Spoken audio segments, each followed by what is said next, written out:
Greetings and welcome to the One Six Scale Man. Proudly presents another episode of You Know What It Is, man. Comic book talk with friends on the Monday. I'm your host, Leo Rockwell, for the One Six Scale Man YouTube channel.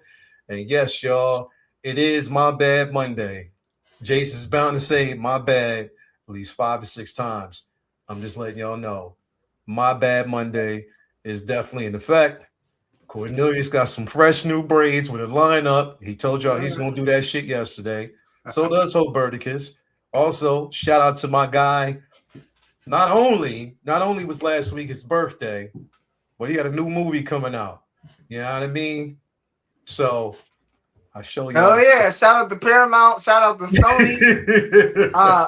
Universal, man. Hey, man. Hey, shout out, bro. Shout out, man. So happy. Shout out, definitely.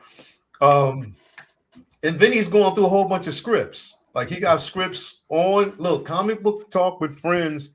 We make dreams happen. We don't just promote motherfuckers for no reason.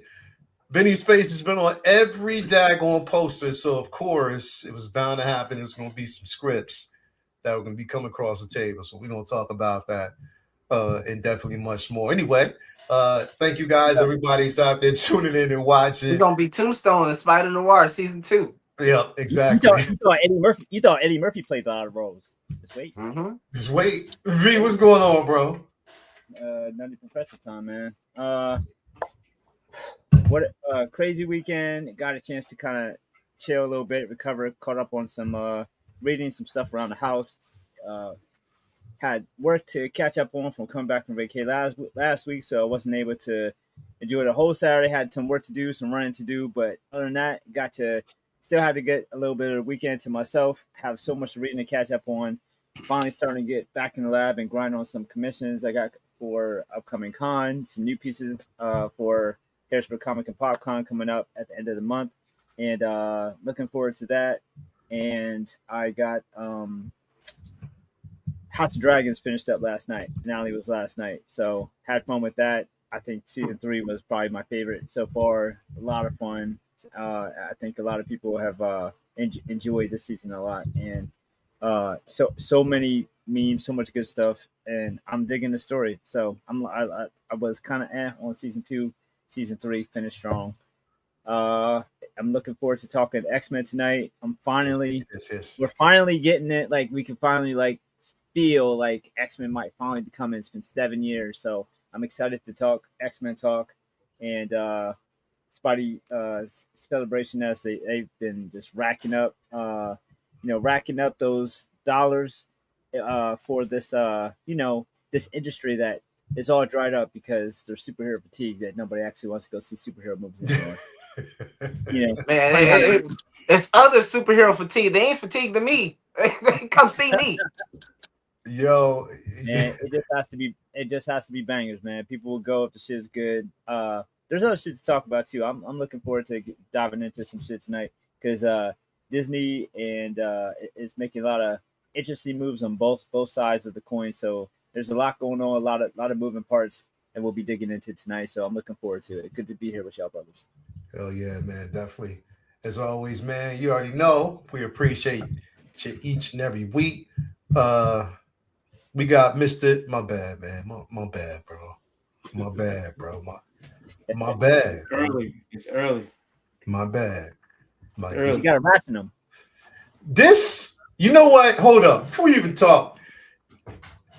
All right. Everybody out in the chat watching.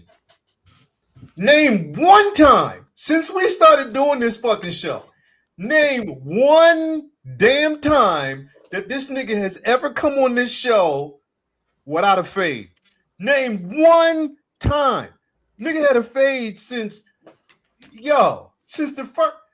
Do you got a haircut? Yo, do you got a live-in barber, bro? Nah. That's around the local one that's good. That's all. It's close by. So Man, he changed just up got that cut everything. at 9:00. Stop lying. No. Yo, if he zoomed out, Y'all he's saw over the me. side. I've been In his posting brush. since Friday, so I got my cut on Friday.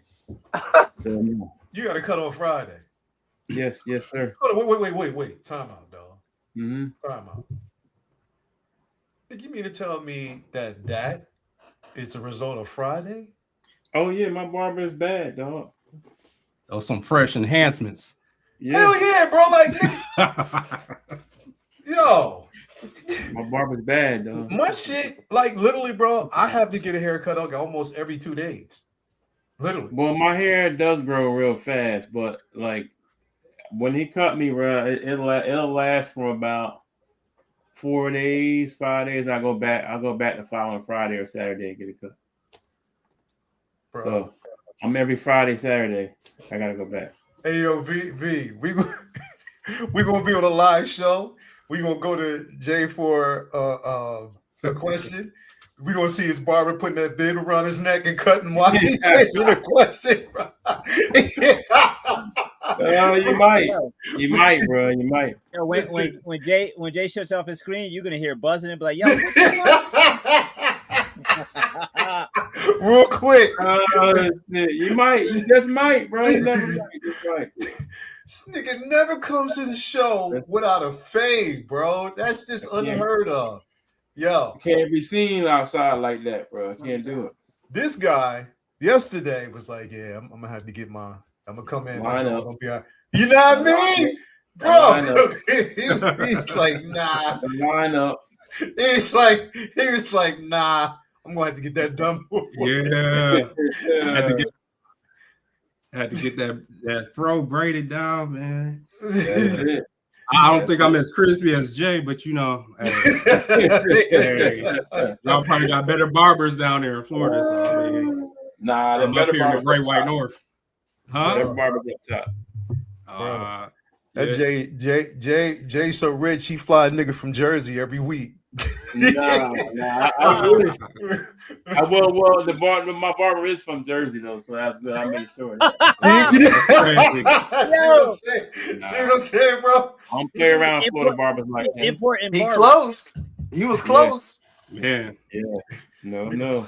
You see, he fly the nigga in, bro, like straight up. I Be don't like, play yo, bro, around.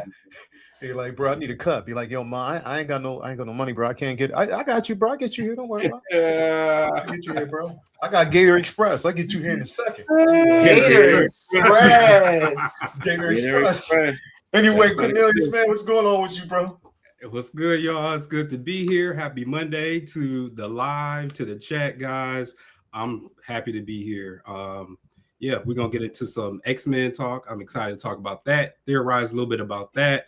I'm glad to be off tomorrow. I don't have to go to work.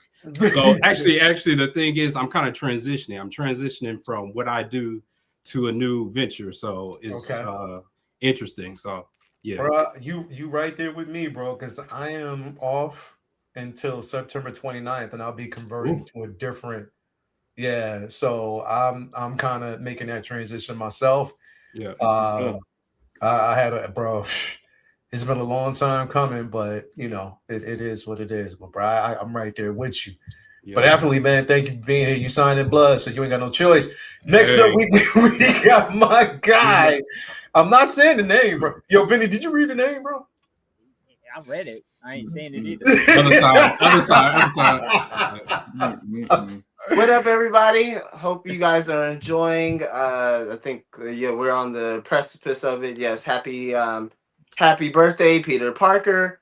Hope you guys are had a wonderful weekend and also enjoying a good start to your week. But yeah, really excited to talk about all the stuff that we've got on tap. Spider-Man, brand new day, brand new box office. Of course, we've got some X-Men announcements, some X-Men casting, maybe some more on the way. And of course, just like Vinny, just been catching up on some current comics. So Bishop has his own series right now, which is pretty good. I've read the first 2 issues, and that's been pretty good. Enjoyed it. I might be back for it. We'll see. Also been reading some more of Doom Quest as well. The last issue had Doom in the body of George Washington. So that was a really, really awesome book. So please, if you are into Doom and Ryan North, he's done quite a bit of Doom so far, especially in this year and past couple years. Check him out. And then also, yeah, check out my barber, Lil Lonnie, on 63rd. I got recommended to him a couple weeks ago. So I set up an appointment, man. I go in there. I'm like, where Lil Lonnie at? I'm looking around. He like, I'm right here, man. And yeah, Lil Lonnie ain't got no legs. So what you got to do is you got to prop him up in your lap. And then that's when he get to start to cutting you. That's Right. wild. So he cutting the first dude, and I'm like, I gotta see the dismount. Like, how does he get down? You know what I'm saying? So he got a man in there that pick him up and put him on a pedestal, a little seat, and then that's how he get around. So yeah, Lil Lonnie, he cut you up, man, cut you up real good. So shout out to Lil That Lonnie. laptop Lonnie. I don't care how little Lonnie is. That motherfucker ain't getting in my lap. Hey man, hey, listen. Ain't no laptop Lonnie over here. Nah. Mhm. Oh, you ain't gonna tell them about your movie, bro? Oh yeah, and of course, Spider-Man Brand New Day. You know. No. Late Bloomer, Mr. Buckets. Oh, Mr. Buckets. Oh yeah, right here. So you saw this. You guys saw this a couple weeks ago. I didn't. Lael spilled the beans. I was supposed to keep this on wraps with Universal, but yes, officially, Late Bloomer movie is in the works right now. So yeah, Mr. Buckets, pain, discipline. You know, you got these things. They have to be repeated over and over again. So I do not condone drug use in front of children. So we are going to have to work on that that graphic a bit, so that you might have to put a mask on me, because I'm that poster's definitely not getting shown in China. So we got to figure something out. Probably cover up the whole skin how they rock, or how they be rocking. But yeah, man, that's what's going on. That's the news in Bloomer's world, and excited to be here with my fellas, and excited to be here with you in the chat. Hell yeah, man. Definitely appreciate that. Yeah, man. So glad to have everybody here. Definitely with us. Let's see who we got in chat. We got my man, Malika Mabane is in the building. WRNR, Real Negro Radio. WRNR. Oh, you're listening down. Thank you for being here, brothers. Always, Pedro. Malika, man, my girl, she saw the last episode of House of Dragon. Now she's trying to conjure niggas, man. But please help me out. Bro. She said she lost her title, man. You know. Thank you for being here, man. As always, so we got salty pastas in the building. What up, my 1-6ers, man? Thank you for being here, man. As always, Pedro's in the building. Renz Talentino, putting some stuff on the wall. Thank you for being here, man. As always. Who else we got out there with us, man? In the chatosphere, we got Charlie the Unicorn in there. Thank you for being here as well. Who else do we got? My man. Oh wow. Let me see. Ghetto Yoda's in the building. Thank you for being here, man. We appreciate you as always. Everybody here actually coming through for the goods. Before we get through, got to say what's up, of course, to the places where we get majority of our collectibles from. Starting off, you already know what it is, man. Vincent Dunn Art. If you go to his Instagram page, stores there. Link to his store is actually there. Go in, peruse. You can get shop all original art, Marvel, DC, Star Wars, Harry Potter, Lord of the Rings, anime, canvas, prints, vinyl art, reverse glass painting, sketch cover, variant stickers, horror, book page art, Dune, Game of Thrones, bargain bins, mirror art, original art on mirrors, and sketch art original. Then you let them know what else they can actually get from you. Yeah, brother. That's laundry list of what you can find on the site. So pretty much something for everybody. And if there's something that you want that you don't see, hit me up. Commissions are open. Working on some now for the upcoming con. Do what I can to fit you in on stickers and 11x14 regular prints. Buy two, get one free. So feel free to hit me up. IG has a link to my store as mentioned before. And feel free to check this shit out, man. There's tons of cool stuff on there. So give it a look. Appreciate the shout yes, out. coupon code, Laptop Lonnie. Exactly. Limited time. That's the PG code. I can't use any of Bloomer's names. That's the rated R codes. They get you more % off though. But yeah, 50% off. Yeah, 50% off. Laptop Lonnie. Yeah. Laptop Lonnie. There you go. Head over. Yeah, definitely, man. Also, got to give a shout out to my man Ray over there at Underground Figures. That's Underground Ray, always coming through with the goodness.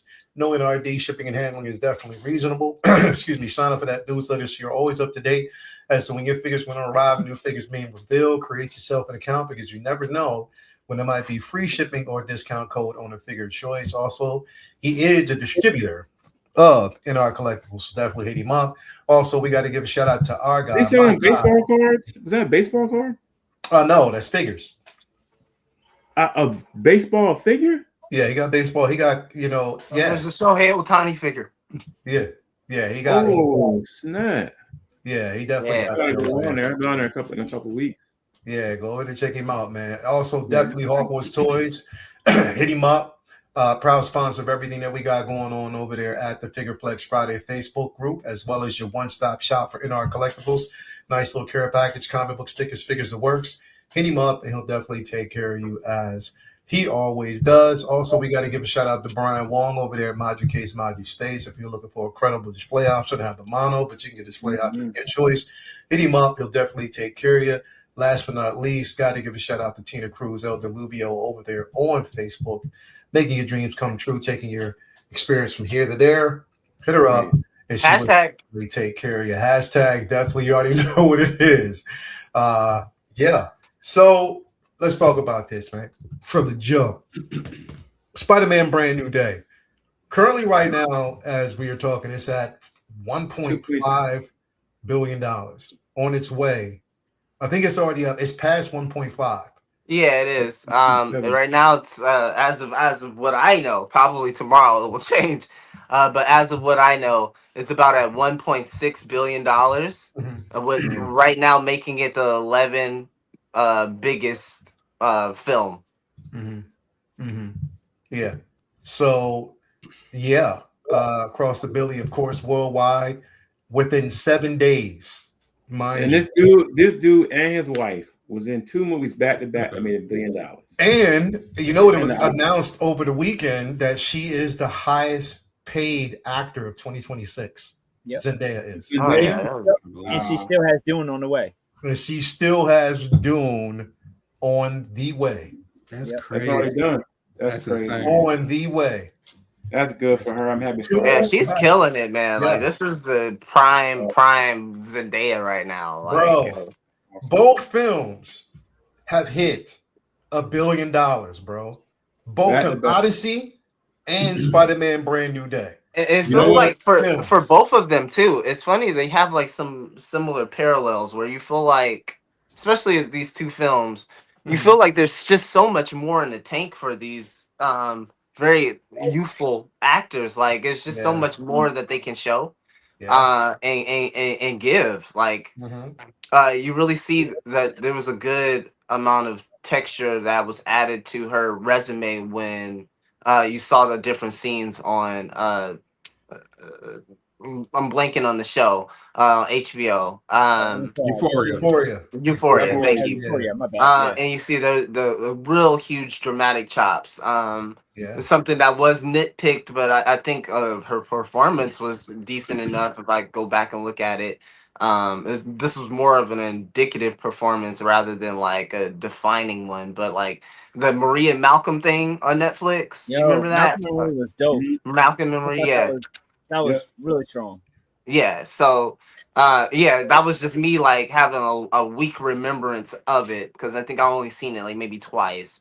But yeah, so there was a lot of there's a lot that those two are doing right now that shows me personally that they just have a lot more in the tank. And this just isn't like where they're going to plateau at. I think that also bodes well for them, especially Mary Jane and Peter Parker going forward, or MJ and Peter Parker going forward in this new trilogy with Destin. I think he's really going to pull out a lot more of their dramatic chops and those skills as well. Exactly. And Definitely. they already okayed 5, right? We don't have any confirmation of that yet. Not at all. I thought they did.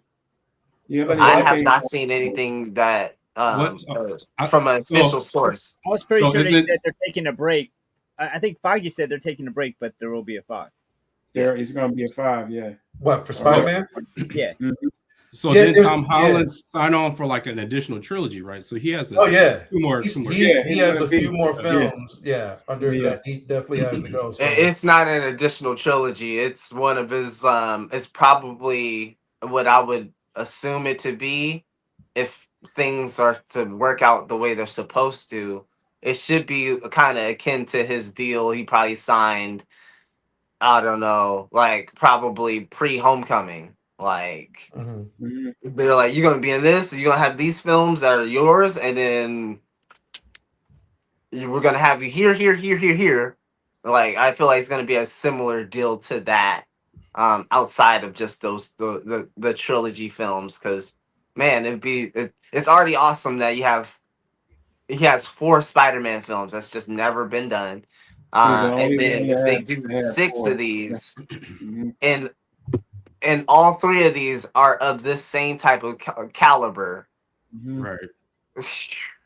Yeah. That's So what I'm saying. for me, this movie, because to be honest with you guys, I was not really a Tom Holland, Peter Parker, Spider-Man fan, even Mhm. after No Way Home. I was more so of a Tobey and Andrew Garfield. But for me, this movie just really knocked it out the park for me, for him to be the definitive, Spider-Man, Peter Parker. And then also you Mhm. add again Zendaya. Zendaya really convinced me in this movie, especially that kiss rooftop scene. That was just superb acting, because it didn't occur to me that, oh, that's Jean, until the kiss was happening. I was like, oh snap. Yeah. I was like, You know, oh, I was mad. I was mad at myself. I didn't catch something Yeah, I know. in that it's- moment. Cornelius. it was during the kiss. It was like, oh, Yeah, you know what? It's a good detail. I'll let you continue, but the good detail is that when they were swinging there, she Mhm. wasn't screaming, she wasn't alarmed. It was a quiet ass swing to that Yeah. rooftop, a Yeah. bit eerie. And then when she comes back and they swing home, and he pulling hard because Yeah. that was a traumatic situation for him. Yeah. Sure. She's like, "Oh shit, what's going on?" Like it's a more Yeah. human response to that. So yeah, that's a good little detail. Yeah, so from there, the movie took off for me. Like everything started rolling there. So to be honest, the movie kind of started a little slow for me, just a little bit, Mhm. and then it got to rolling once we got there. So yeah, that was perfect for me. But even with that scene for her, her acting chops to me took even more of a boost, because sure. it's like, bro, she totally switched from MJ to Jean and went from sweet to cold-blooded in 2 seconds. And it was like 2 different people. Bro, I said, wow, that this chick is Hold her, Peter. You know you've been wanting to like that. Right. I was like, "Oh damn, you a monster." She a monster. To say to him that I'm in here, I don't see any memories of you here at all. I'm like, God, damn. It's cold Yeah. blooded. You just kissed him, bro. Just cold blooded. Like, Yeah. wonderful, Yeah. wonderful scene, bro. Like, Zendaya has only touched the surface of her acting prowess. That girl's going to be. Bro, I don't know if you've seen, and I just watched it. I watched it a few times. I don't know if you've seen the drama. You gotta watch that fucking chick movie, bro. I've been meaning to, because I want to know what the hell's going on. Oh my god, Gotta bro. check it out. She Gotta check it out. killed that scene, bro. Gotta check it out. She absolutely murdered that movie, bro. Like Is that the it was tennis her, movie? it was her and Robert Pattinson. And Oh yeah. it's a good movie, bro. It is. It's you Oh know yeah, I what? gotta check it out. It's a I got good movie and it's a good premise. As it's a good subject matter when you watch it. But yeah, it's dope. I It's think super dope. I think it's really very very great how successful this is because we've talked for a very long time about the different things Marvel needs in order to be back, and they're kind of being able to use Spider-Man to launch pad, one of the biggest IPs that they've had as a comic book company, and finally make it to transition to something successful in live action, which for me, in my opinion, has never really quite hit for a lot of X-Men fans in the hands of Fox. And for them to use this instead of one of their solely MCU films to do it is a very interesting move. It also sets up a lot of Hulk stuff, and then the brilliant uh, execution of this film is, despite setting up all that future stuff, it never really feels like it takes away from Spider-Man. And then on top of that, as the sister said about do we ever wonder if Sony would just take the ball from Marvel and go home? I think one of the most interesting things about this film is this film has kind of cemented a shared a shared custody that is just never going to go anywhere. You got two parents that probably don't really want to have to co-parent, but need each other because there's no way in hell, even 10 years ago, that Sony was going to sell Spidey back to Marvel. That wasn't going to happen. The only chance that had to happen was back in maybe like 2006, 7, 8, right after they bought Marvel. Maybe they had a chance of dropping $2 billion, $4 billion for Spidey alone. And in their minds, that was unreasonable. I always said, give them 10 billion, you'll make it back. And that just wasn't something that they were willing to do. And maybe Sony wouldn't have accepted any amount of money because they knew it was a literal cash cow. But what we see here is not just how married to Sony Marvel has to be to get to play in that Spider-Man sandbox.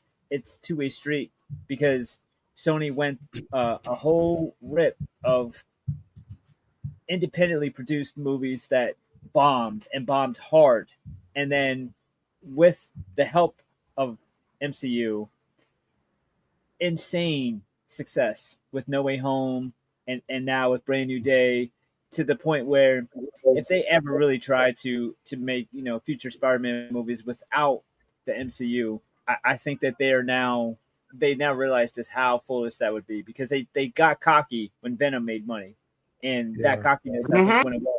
And now the past couple movies I think have kind of felt more like, all right, we better actually shut the fuck up, just work together because there's some money on the table for both of us if we work together.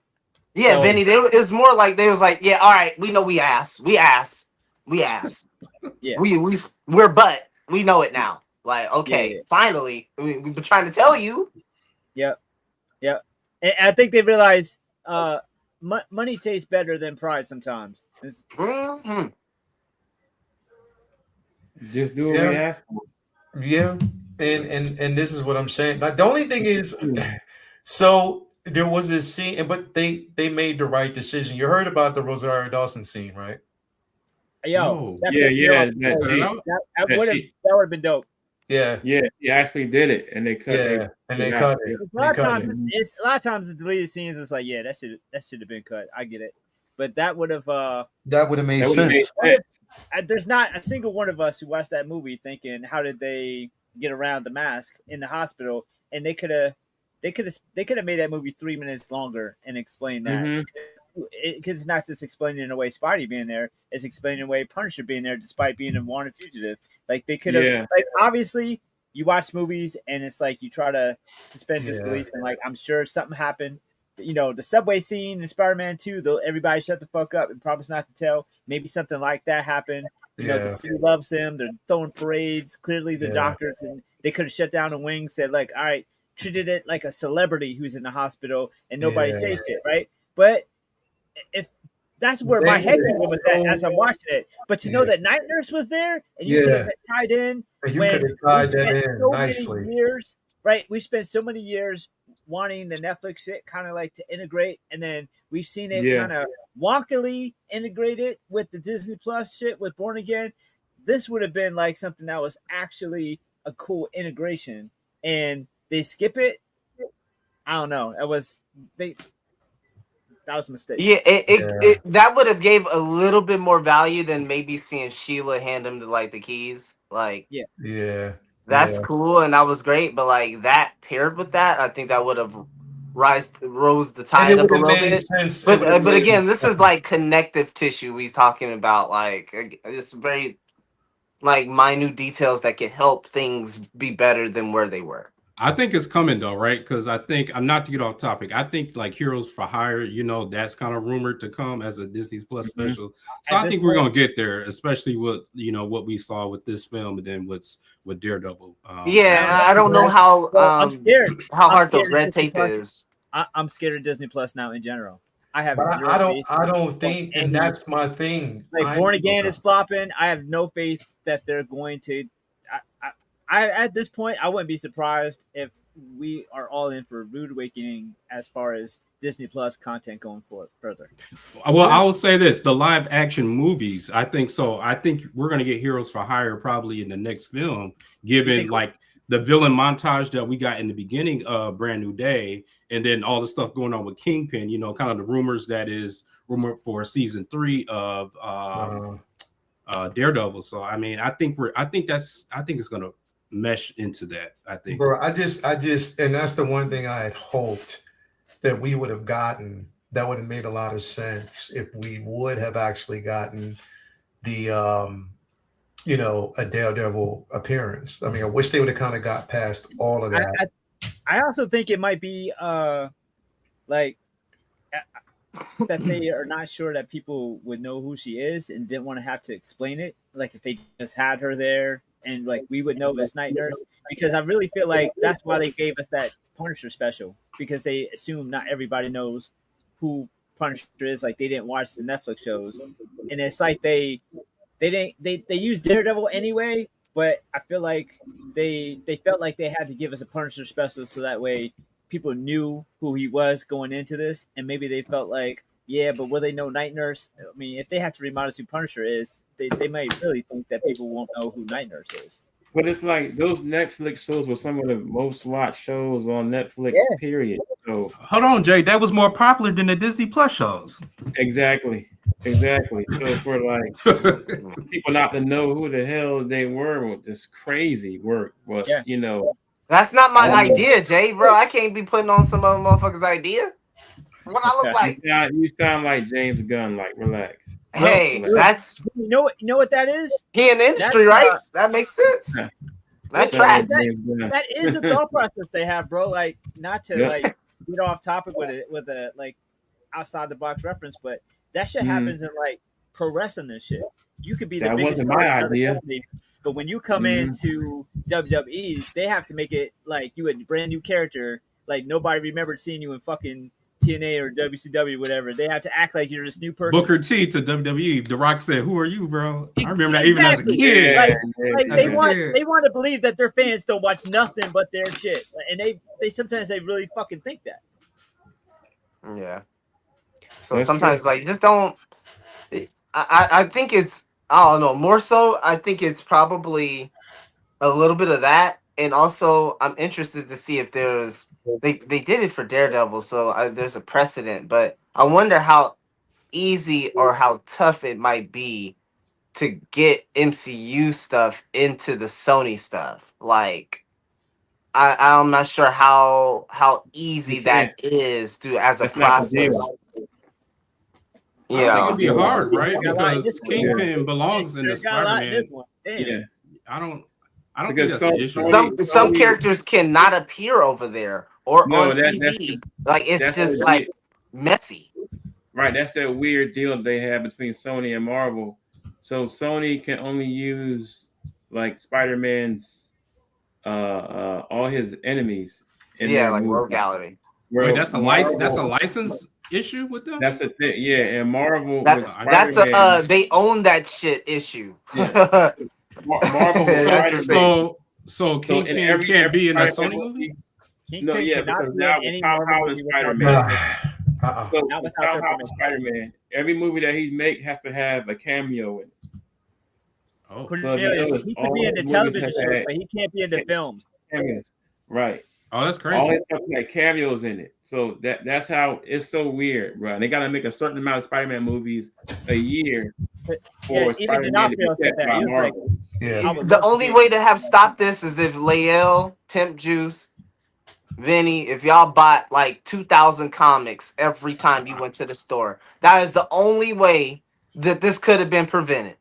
But wait, Yeah, how can they revert it? Can't they come to the table like, hey, we can use each other's characters? Or Bro, like, I if mean, you they- own a that's- PS5, if you own the Listen, PS5 at that this I point- sold you and that I come to you and be like, can I buy Yeah. that back? And that PS5 is worth $1.5 billion, no, trillion dollars. You go laugh in my face. it's they need to I fix mean- that. That's crazy. For I the sake of mean- they need to fix that. Well, see, and here's the thing, bro. Like with that whole process, it becomes more. It's more because again, the way it was set, and especially the characters that's Sony has, and the characters that Marvel have, that they can't even. And the only reason why there was a stipulation, put it this way, there's a stipulation. You can have Matt Murdock in a Sony film, but you can't have Daredevil Spider-Man. in a Sony film. You know what I mean? Like Oh, that's why he didn't dress up. Got you. Okay, that's Exactly. crazy. That's crazy. Exactly. So you can't, and they made mention of even in the film in Brand New Day, they kept saying Matt Murdock. They didn't say anything about Yeah. Daredevil because they're not allowed to, nor are they able to mention Kingpin as having any type of influence in New York as a mayor or anything. They just showed in that him. process. They can't They do had- any of that at that point. They had his picture posters up. They showed some of his posters from when he was mayor on some of the walls there. You saw his posters in there, and you saw his advisor is now the mayor now in New York. She's there, but you won't see his face live action in a Sony film. And just And like then we can't vice do, versa. they can't Vice versa. have a solo Incredible Hulk film without Universal's approval. So Yeah. that will never happen. which Yeah. is why they tell And we won't have a Namor solo film without Mhm. Universal because they own him. Yep. Ain't Spider-Man, that crazy? Marvel has Namor, She-Hulk, and but they don't have the Hulk. Nope. Yeah, it's crazy. They got the So- whack so- version. What about like a character like Smythe? Like, does Sony own that character? That'll be a Sony movie. What character? Okay. Smythe. Smythe, Vincent Smythe, the one that worked for Kingpin. That'll be a Sony movie. Yeah, Yeah. Yeah. it'll all It's be crazy. Sony. Yep. And they have to make a Spider-Man film, I think, every other year or every year, and it has to have a Marvel cameo. Has to have a Marvel cameo in it, no matter who. It gotta be. So you had Hulk and freaking Jean, Yeah. and you had Punisher all in the same film. That's why. Yeah. You know, Yeah. so it's This crazy. was the first time.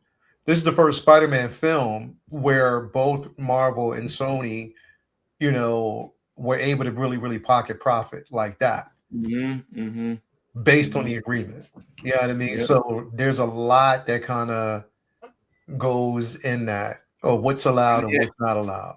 A bunch of Spider-Man villains in the movie, but you really only saw them for like 2 seconds. But Yeah. that's how Sony got their money out of it too. Because you had Tarantula, you had Tombstone, you had Scorpion. All of I like that tease though, because that Yeah. that builds expectation for the next film. We're gonna see Boomerang. more Tombstone and maybe more Yeah. Scorpion. So Yeah. and then one a thing about the Scorpion suit, it actually worked. The Yeah, it looked practical good. mechanical suit. I thought it looked kind of weird, but it actually worked. Yeah. So You know, Oh, yeah, Leo, yeah. I think that the interesting thing for me specifically about this film is that it opened up, I guess, a new paradigm in terms of like how you can tell a Spider-Man story on the big screen, because we've always it's not our fault. It's just kind of what is success, right? From the first film all the way back in 2002 to now, or up until this point, the formula has been Spider-Man villain, right? Spider-Man circle villain affecting said circle, right? Multiple fights throughout the movie, with the last fight ending it, right? And it might have some little things here or there, right? But it's mostly spliced up with some dramatic chops, some action chops, and then culminates with the fight at the end. Yeah. And what I think this film does so beautifully is that I think it shows that there's room for a different type of artistic interpretation when it comes to Spider-Man on the big screen. There's room for it, that you can have a film where the villain isn't your like run of the mill, nor is it conventional to how things have been done, but yet the film still has a point. It serves Spider-Man. It also serves those characters as well. In which that is what a Spider-Man comic does, is when these people come across him, sometimes it's a reminder. I don't for some like I don't know how some of y'all might not have taken it that moment this way, but when Punisher was looking at Peter on the bed and talking to him, it was like, bro, you got my respect. Like you're like he was like he got me teary-eyed just like looking at that performance, because it was like Frank was in awe of this guy that's like he's a really, really good kid. This is somebody I would never want to even think about flinching my trigger finger at, because this is the person I'm not even thinking about when I'm shooting these other people. But in the back of my head, I want those people to live. By pulling that trigger, I want those people behind me that I can't really think about, that I admire on the low. I want them to live, because that's who needs to survive. That's how Frank Castle kind of thinks, man. And to see that process happen was so beautiful. And I know there was a lot of chatter going into the film about like, I hope Frank isn't neutered, this. And I'm like, oh, I know some of y'all ain't read no comment, because everybody don't like this nigga. Every time you see Frank Castle, you say, oh my, this guy again. Because all he doing is shooting that gun. He don't care about shit. You know what, Herberticus? I like how this movie kind of humanizes him and gives him context with all the other dramatic effects in this film. So it kind of palatizes Frank Castle for like the general MCU audience. So like that really worked for me in this particular film. Really gave him a really great texture to the character. Also, the thing about it is the structure of the film, because one of the first things I thought when I walked out of Blue Armor was, the formula was much different than every other Spider-Man film before. It had obviously plenty of the same elements, but it kind of threw the rules, the strategy of what they typically do with these Spider-Man films kind of out the window, and it gave us like almost a toned down art house type version of a Spider-Man film. It felt very like, for a comic book movie, art house, and I love it. But see, also the thing is with Frank, when we had the special, it kind of set this up, because you got to see Frank deal with his PTSD head on through the whole film. And now the Frank that we see now is on the other side of that. Yeah. You know what I'm saying? So it's like anybody that's been through. Is he though? I don't know. I think they're gonna pay that special. I'm saying he's on the other side of it, where he learned how to deal with it. Okay. I mean, like Leo, he wasn't having schizophrenic visions in this film. So like, I hear what I had PTSD. Yeah. I'm on the other side of it. I'm not over it, motherfucker, at all. By a long shot. I feel you. I've learned how to deal and cope with it. You know what I'm saying? That's the same way he had. Like I said, like coming from that special to where he was, like in the middle of the storm with the PTSD, dealing with it hard, to where he is now with Spider-Man, taking on a friend, you know what I mean? Like looking out for this kid. Like he's still dealing with it, but he's learned how to cope with it more. So this is why you see the more humanized side of Frank. That's what I'm loving this Punisher, even though Garth Ennis put this man on. Shout out to Yeah. Garth Ennis, because I don't know if like half of the youngsters out here would really love him as Mhm. much as off of just the strength of that Garth Ennis run. Um, this Yeah, was a I'll guy say- when yeah. he met Batman. Batman punched him because he got sick of him. Like this Yeah. in the comics, like I just love how they've added the texture to them. It's really just a big up to John Bernthal's acting as well, because he just takes the character up a notch with his performance. So, man, just a lot of gifts to be had in this Yeah, this it's not experience. comics Punisher, but it works for what they're doing. Exactly. Yeah. Yeah. And he's in this Spider-Man gravitational pull. So Yeah, like there's things that can happen differently there. Comics Punisher just does not fit in this world. Oh hell no, hell no. Bro, It I wouldn't. just read the run. Where is it? I just read it. I just bought it the other day. Punisher in the comics. This dude was doing what's my man name? Chris Hansen. Where Oh, he was chatting with the boy online to set him up like he was a kid. The boy met him at the damn amusement park and was like, "Are those what do you say? Are those some kind of lily or something?" And before the dude could answer, because Frank knew who he was, Frank blew his head off. Then he found out that it was some parents abusing the kid in the same book, abusing their kids and videotaping it and all that. He showed up to the house, killed the parents in front of the kids, and then he left. But he felt bad about the kid because he was like, "Yo, I know I'm gonna see them in about 20 years. I'm gonna see them again. Them kids from what they went through. Like that's Punisher in the books. Like, yeah. this is not. This Frank is only a little bit of that Punisher. You know what I mean? Exactly. And he was off the chain. Exactly. You know what I'm saying? I mean, it's a Frank that we could get, but Yeah. we're not going to get it in a Spider-Man film. No. You're definitely not going to see Right. that version of him in this on his Spider-Man film. own, maybe, yeah, the TV show. Yeah. Anybody Maybe. expecting that needs to be seriously before this movie came out. I was Yeah. seeing people expect that. I was like, you need to be admitted, because Yeah, you for want what? children to sit here and see this man Yeah. like literally de-brain people with 50 Yeah. caliber bullets. Like let's not do that to our future kids, bro. And you I see do. how they peeped it even when he shot. Now that rifle, that's like a PSG-1, the rifle they shot him with. That's a 50 cal round. When he shot So Peter. if Peter, they didn't even show the wound No. because Peter would have got it was kids watching, so that's why I didn't show it. I've seen what that round can do. Peter wouldn't have half his back. That's not going in there and like adjusting organs. Yeah, It's deleting them. Yeah, It's they're gone. deatomizing them because They're it's gone. shot at such a high velocity. So the way Peter survived was just for comic book science. Because Yeah. he'd have been dead. They really wanted to. You can tell they really wanted to just find a situation where they could do that Right. comic cover. They're like, we gotta find a way, bro.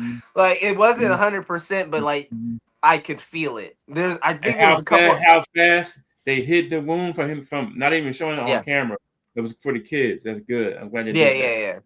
Ain't Is no there? way. I'm in there in my theater experience, and I see kids in little Spider-Man costumes. Like I know for a fact they would have came out there unsettled seeing some shit like that. So Vinny, remember how traumatized those kids were during Infinity War, bro? They had those Spider-Man costumes. Oh man, Grown men were traumatized. Yo, Laying out in the theater. Oh, man. I'll never forget that stuff. I felt so bad because I'm celebrating. They really did the snap. Yeah, right. I was one of the ones too. And I'm like, they had the balls to pull it off. They really did. I was hyped. Yeah. And then Like the they little did 5-year-old boy comes out in tears, and it hit me like, oh. My this daughter is was crying. My baby girl was crying. Bro. This stuff.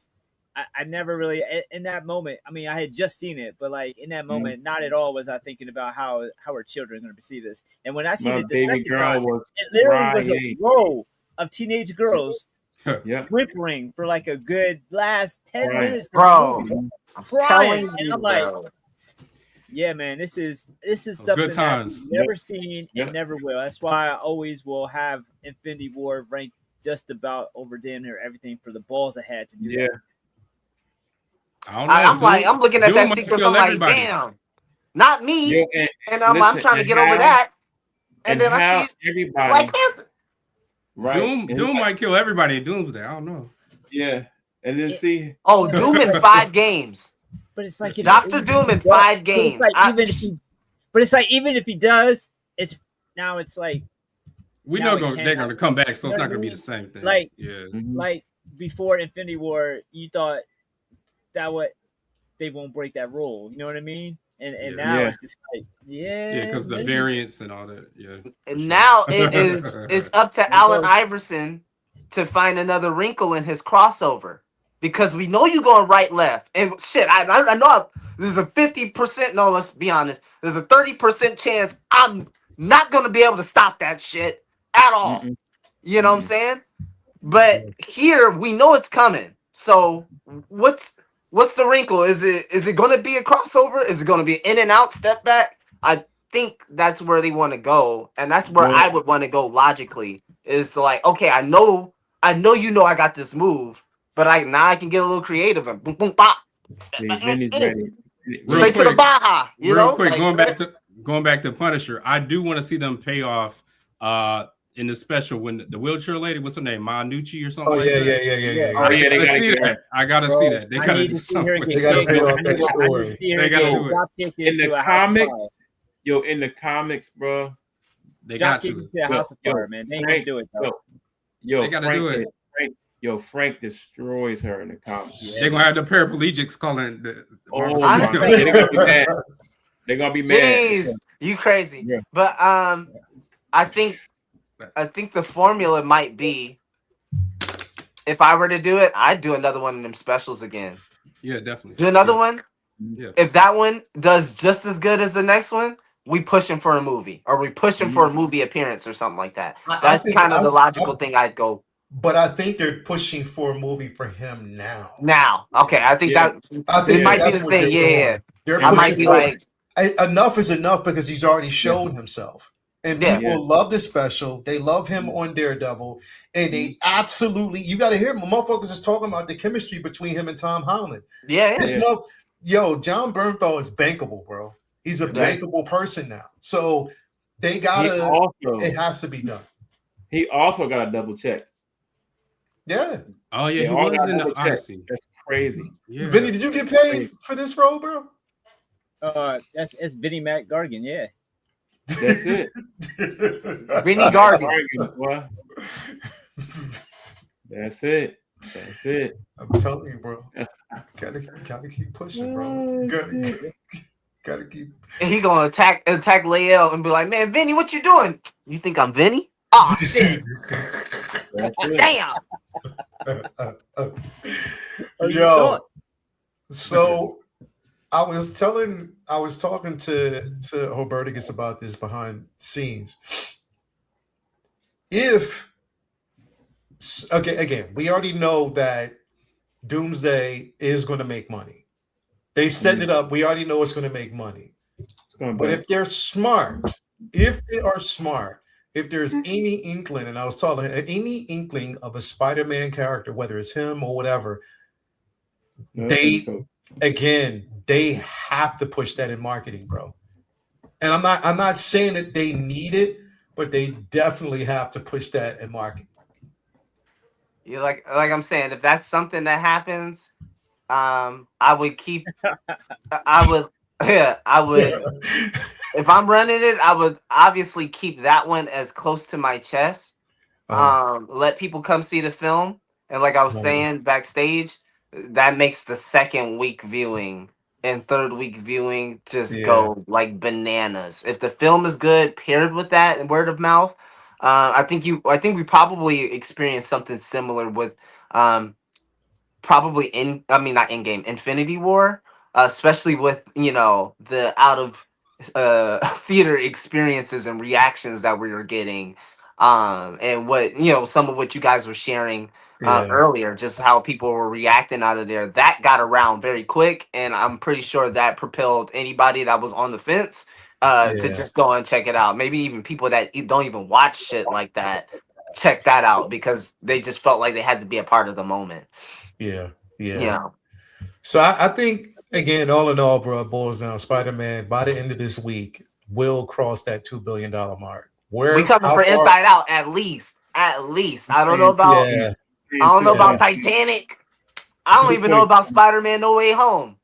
Yeah. But at least it looks like this one will be a top 8, maybe top 7 biggest film of all time.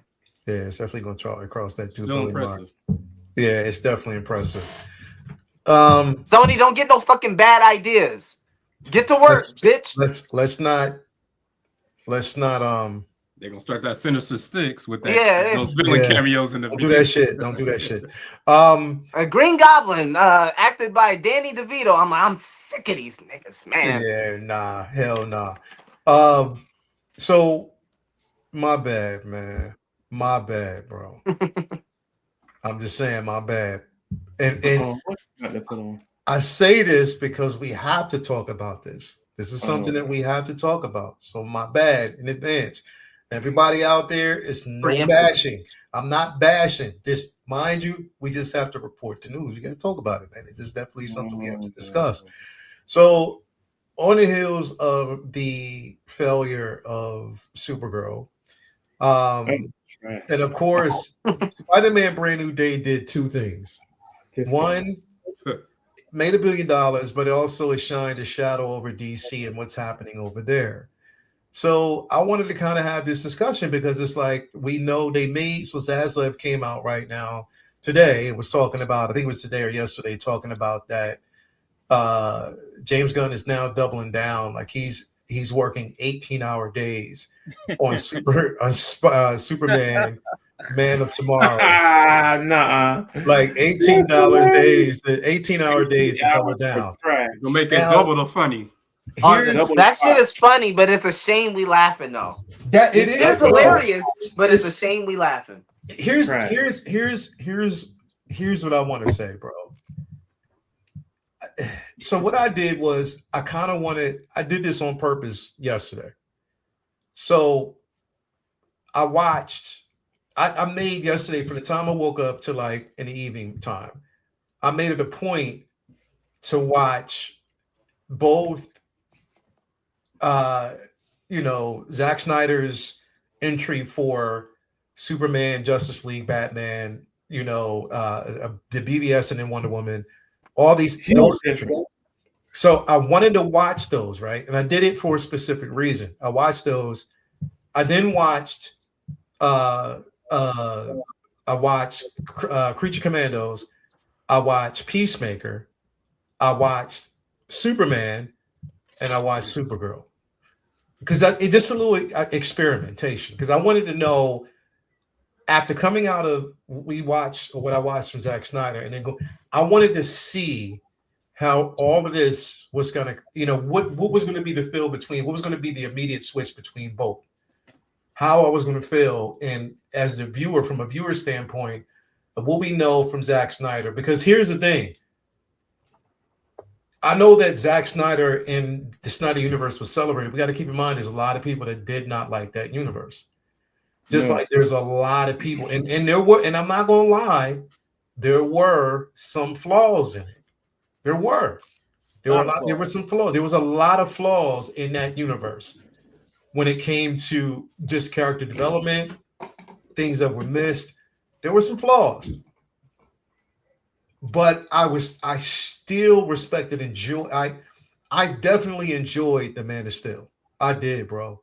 Fucking movie. It's an incredible film.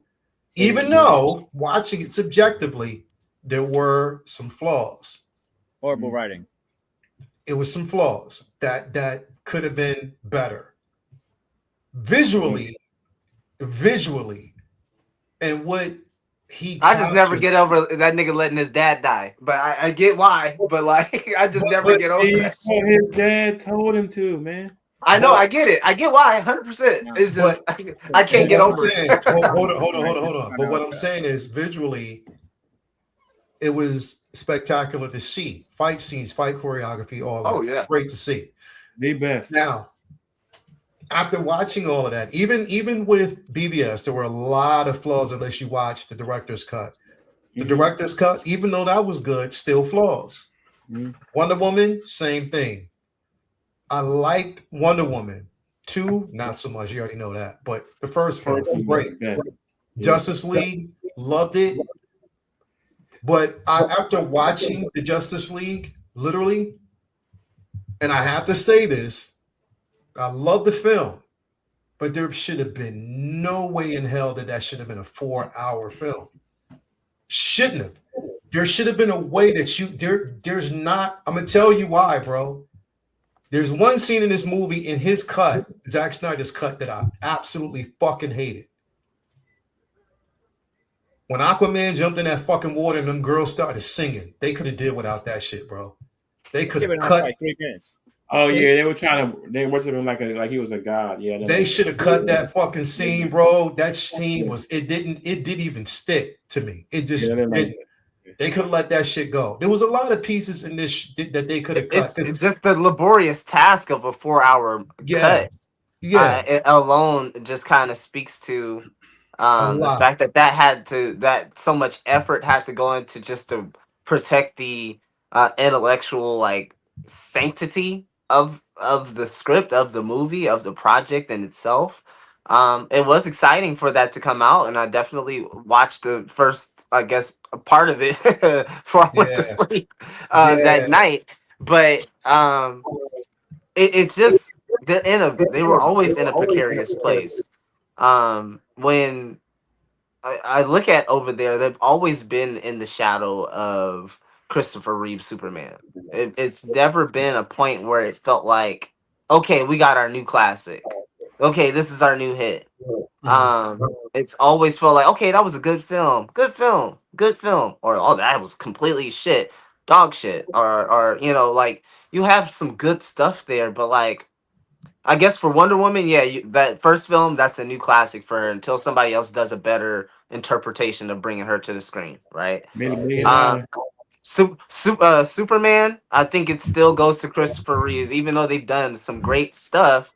They're still in the shadow of that. But here's the thing: Batman, probably Nolan or '89. Those are head to head when it comes to public. Here's what I want to say though, because I did this comparison for a reason, because after switching through that, and I know people want to talk about the Flash. The Flash had its moments, certain moments, but we already know that shit does not have a new classic. Yeah, we don't. But moving on to James Gunn,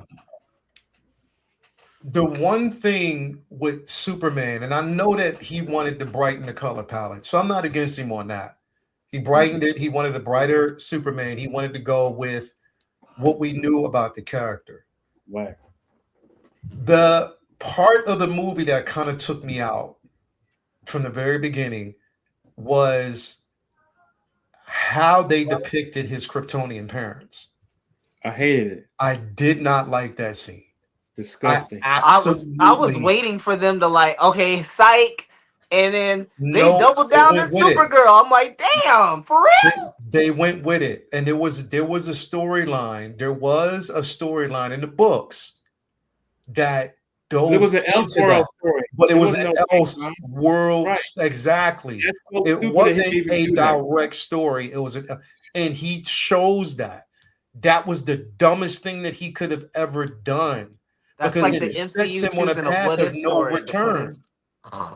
It sets it on a path because they don't understand how pivotal and how important Jor-El's that character is to Superman's growth going forward. Influenced him. You took that away from his growth. So there's nowhere for you to go. You can't go backwards with that. You can't.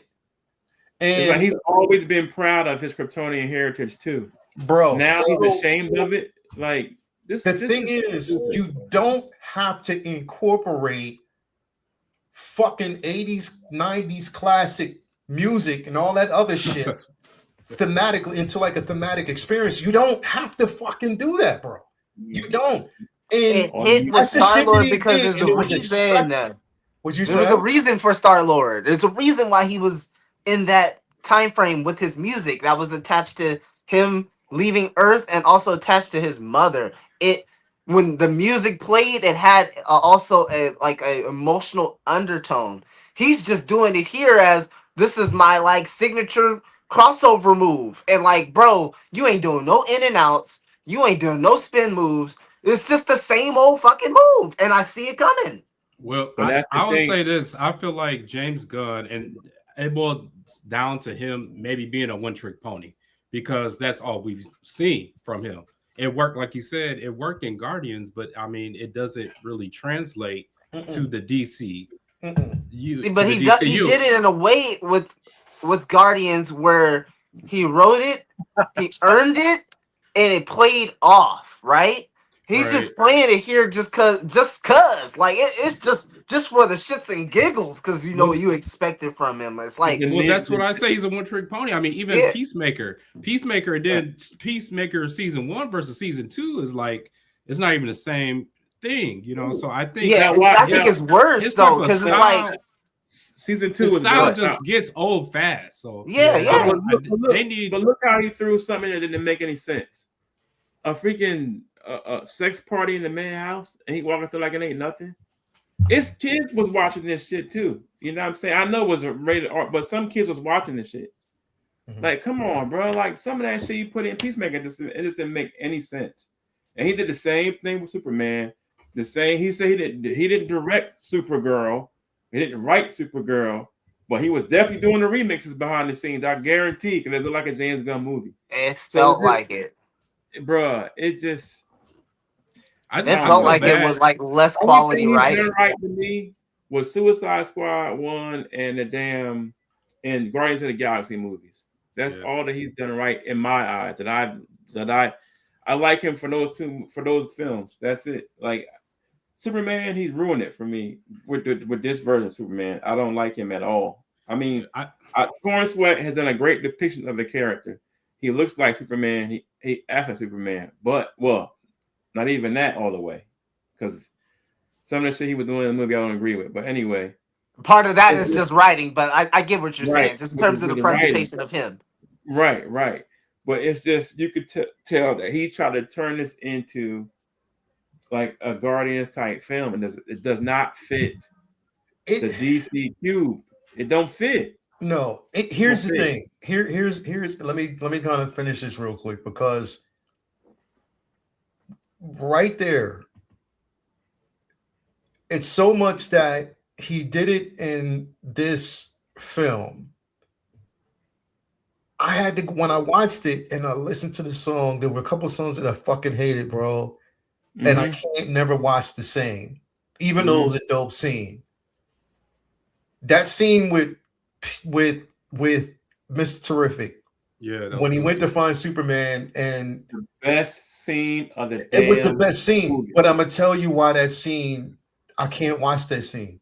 The fucking music that was playing, I hate. It was ass. The music in this movie, I listened to it, and here's the thing: so much that the person who directed Supergirl used the same formula. I say all of this to say this, bro. Like, James Gunn has to get out of his own way. Yeah. In order for it to succeed, you got to get out of your own way. Watch this dude who was talking about this. He was like, you were given the keys to the kingdom. You knew what was at stake. I agree. I give you the simple fact that all the entries that came before you weren't your fault. You were betting cleanup for everything that happened before then. But you should have put your best foot forward. There is no fucking way that we should have bypassed the Trinity, bro. That should have been first. I don't care about you. The thing is, what worked with Guardians of the Galaxy is because you had already had a successful MCU. Yeah. It was already successful. So when you introduce those characters, Of course, people were interested because it was People were like, "Why not? It's all Why else. Shit is good. Why Everything not?" is good. DC, you're not riding with that same things. People No. want your main characters to be fucking successful. And if that's not working, that's where the problem is. After Supergirl, Vinny, I'm gonna ask you this. Vinny, I'm gonna ask you this question because you're about to be the Professor Griff of this show right now. I want to ask you this question.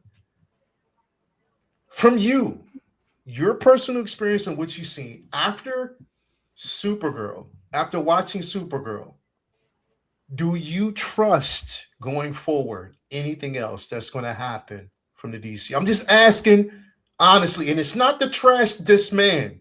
I'm just asking you from a personal aspect. What do you think, bro? Can you trust going forward what you're going to say? You said all that.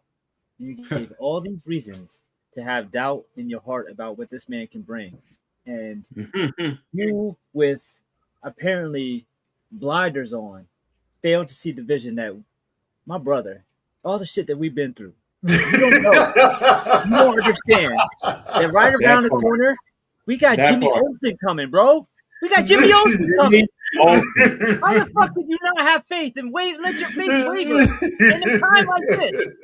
How dare In a you? time like this. They need to cancel that right now because that's a joke, man. People just see him as a joke. I'm sorry. I pray to God that Lanterns is good. I mean, because if it's not, like, people aren't going to care when you introduce Batman. They're not going to care when you introduce Wonder Woman. It's going to be dead on arrival. Lantern's gonna look good. We got Doomsday, Secret War, X-Men, Ghost Rider, and Black Panther 3. I feel bad for DC fans. I feel and they got Man of Tomorrow and Clayface. I feel bad for DC fans. I mean, you can't win. Cannot win. After Superman, I felt like okay, they're slipping a bit, but they can gain traction. They're slipped. This is slipped. This is unprecedented. What we have is somebody who literally has hijacked an entire studio to get to make fan films of shit that he likes. And the irony is, fan films is fucking crazy. That's exactly what he's doing. Bro, because Guardians and all the shit that he's done, Creature Commandos, Peacemaker, the reason why those shows work is because nobody knows who the fuck those characters were. Yeah, they don't care. They don't care that much. Even comic book heads weren't Peacemaker fans. Comic book heads, there was nobody when they were making all these Marvel movies or DC movies. There was nobody like, yeah, but I hope one day they make Star-Lord. Nobody was saying any of that shit. So he was able to take his quirky, fun James Gunn type formula and apply it to those D-listers because no one had any attachment to them. But when you apply that to Superman, somebody who in Clark Kent form is supposed to be goofy to trick you from like seeing who he really is, but in Superman form is not supposed. What the hey, man? Superman don't fucking talk like that, and Superman don't move like he moves in that movie. That's why it's so hard for me to rewatch because the color palette is beautiful. The special effects, there's some decent ones, but the way Superman acts like he's Shazam. I showed Jay a clip where there's ripping shit from Shazam into like he copy cut and pasted scenes from Shazam into his fucking movie, and that's how Superman acts like he's a 15-year-old trapped in an adult's body. It's bizarre. And bro, when you showed me that with raccoons and trees, and Vigilante, nobody knows those characters, so you can switch up on them and nobody knows. But when you change Superman, like everybody's gonna be like, hold up. And the irony is that there's gun fans who are like, nah, like this is the most comic. Just because it's bright, don't mean it's fucking comic accurate. Now, exactly. In my opinion, I know that it's a lot of people feel like, okay, if you don't like gun shit, you're a snotty bro. I had so many problems with Man of Steel, the way that it was dark and too brooding. To me, Christopher Reeve, Superman, that was like the more iconic pinnacle part of who Superman was. In New 52 in the comics, they made him darker, and it's like they were like, what's new? Oh, okay, they're doing that with him, cool, we'll try that. And that's fine, but that to me, that was more of an experimental Superman, and they put it on a big screen. But the visual effects and the story was good enough where it made sense, and it was a visual spectacle, and that's what Snyder can do. He can make you forget anything wrong with the film because it looks so fucking amazing. But Gunn, it doesn't have those visuals. Like that black hole scene was Yeah. just ugly as shit, and there's so much of that. But let's take all that Superman shit aside. The Supergirl shit was a very bizarre experiment because there's a niche version of a niche character that you had to play off the parts that worked really well in the comic, which was the visual storytelling, and they didn't do that. And they're chasing that with Clayface and Man of Tomorrow, which is like it's again and Jimmy Olsen and going back to the Superman well over and over and over. And it's like we were promised the Trinity, we were promised Batman, also we were promised Wonder Woman, and you have the very horrible like kind of hostage situation where because Reeves is working on the Batman, they're not going to do Brave and Bold. So it's like we got to wait till Reeves is done with his shit before we ever get Gunn's version of Batman, and his time is running out. And then instead of Wonder Woman, we get Paradise Lost. Oh, but now maybe we'll get Wonder Woman. And then all these other films that DC fans think are coming, like Paradise Lost or Swamp Thing or this, that, and the third, I really honestly don't see any of those. Even Titans, I don't see Titans happening. I don't see maybe Dynamic Duo because it's animated, so that's easier because it's out of the live action suit's hands. But I don't see any of this being something that we can have trust or faith in. And it's so much different than when Marvel was flopping because you knew that like they had like money to burn. They had success to burn. They could lose millions of their fans and still have millions and millions of fans. DC is working from behind from jump because there's a lot of fans like me who didn't even like the DCEU. So it's not like I'm sitting on Gunn because I want Snyder back. I don't even want Snyder back. This is a recurring DC problem where they have all their toys. They have all the tools.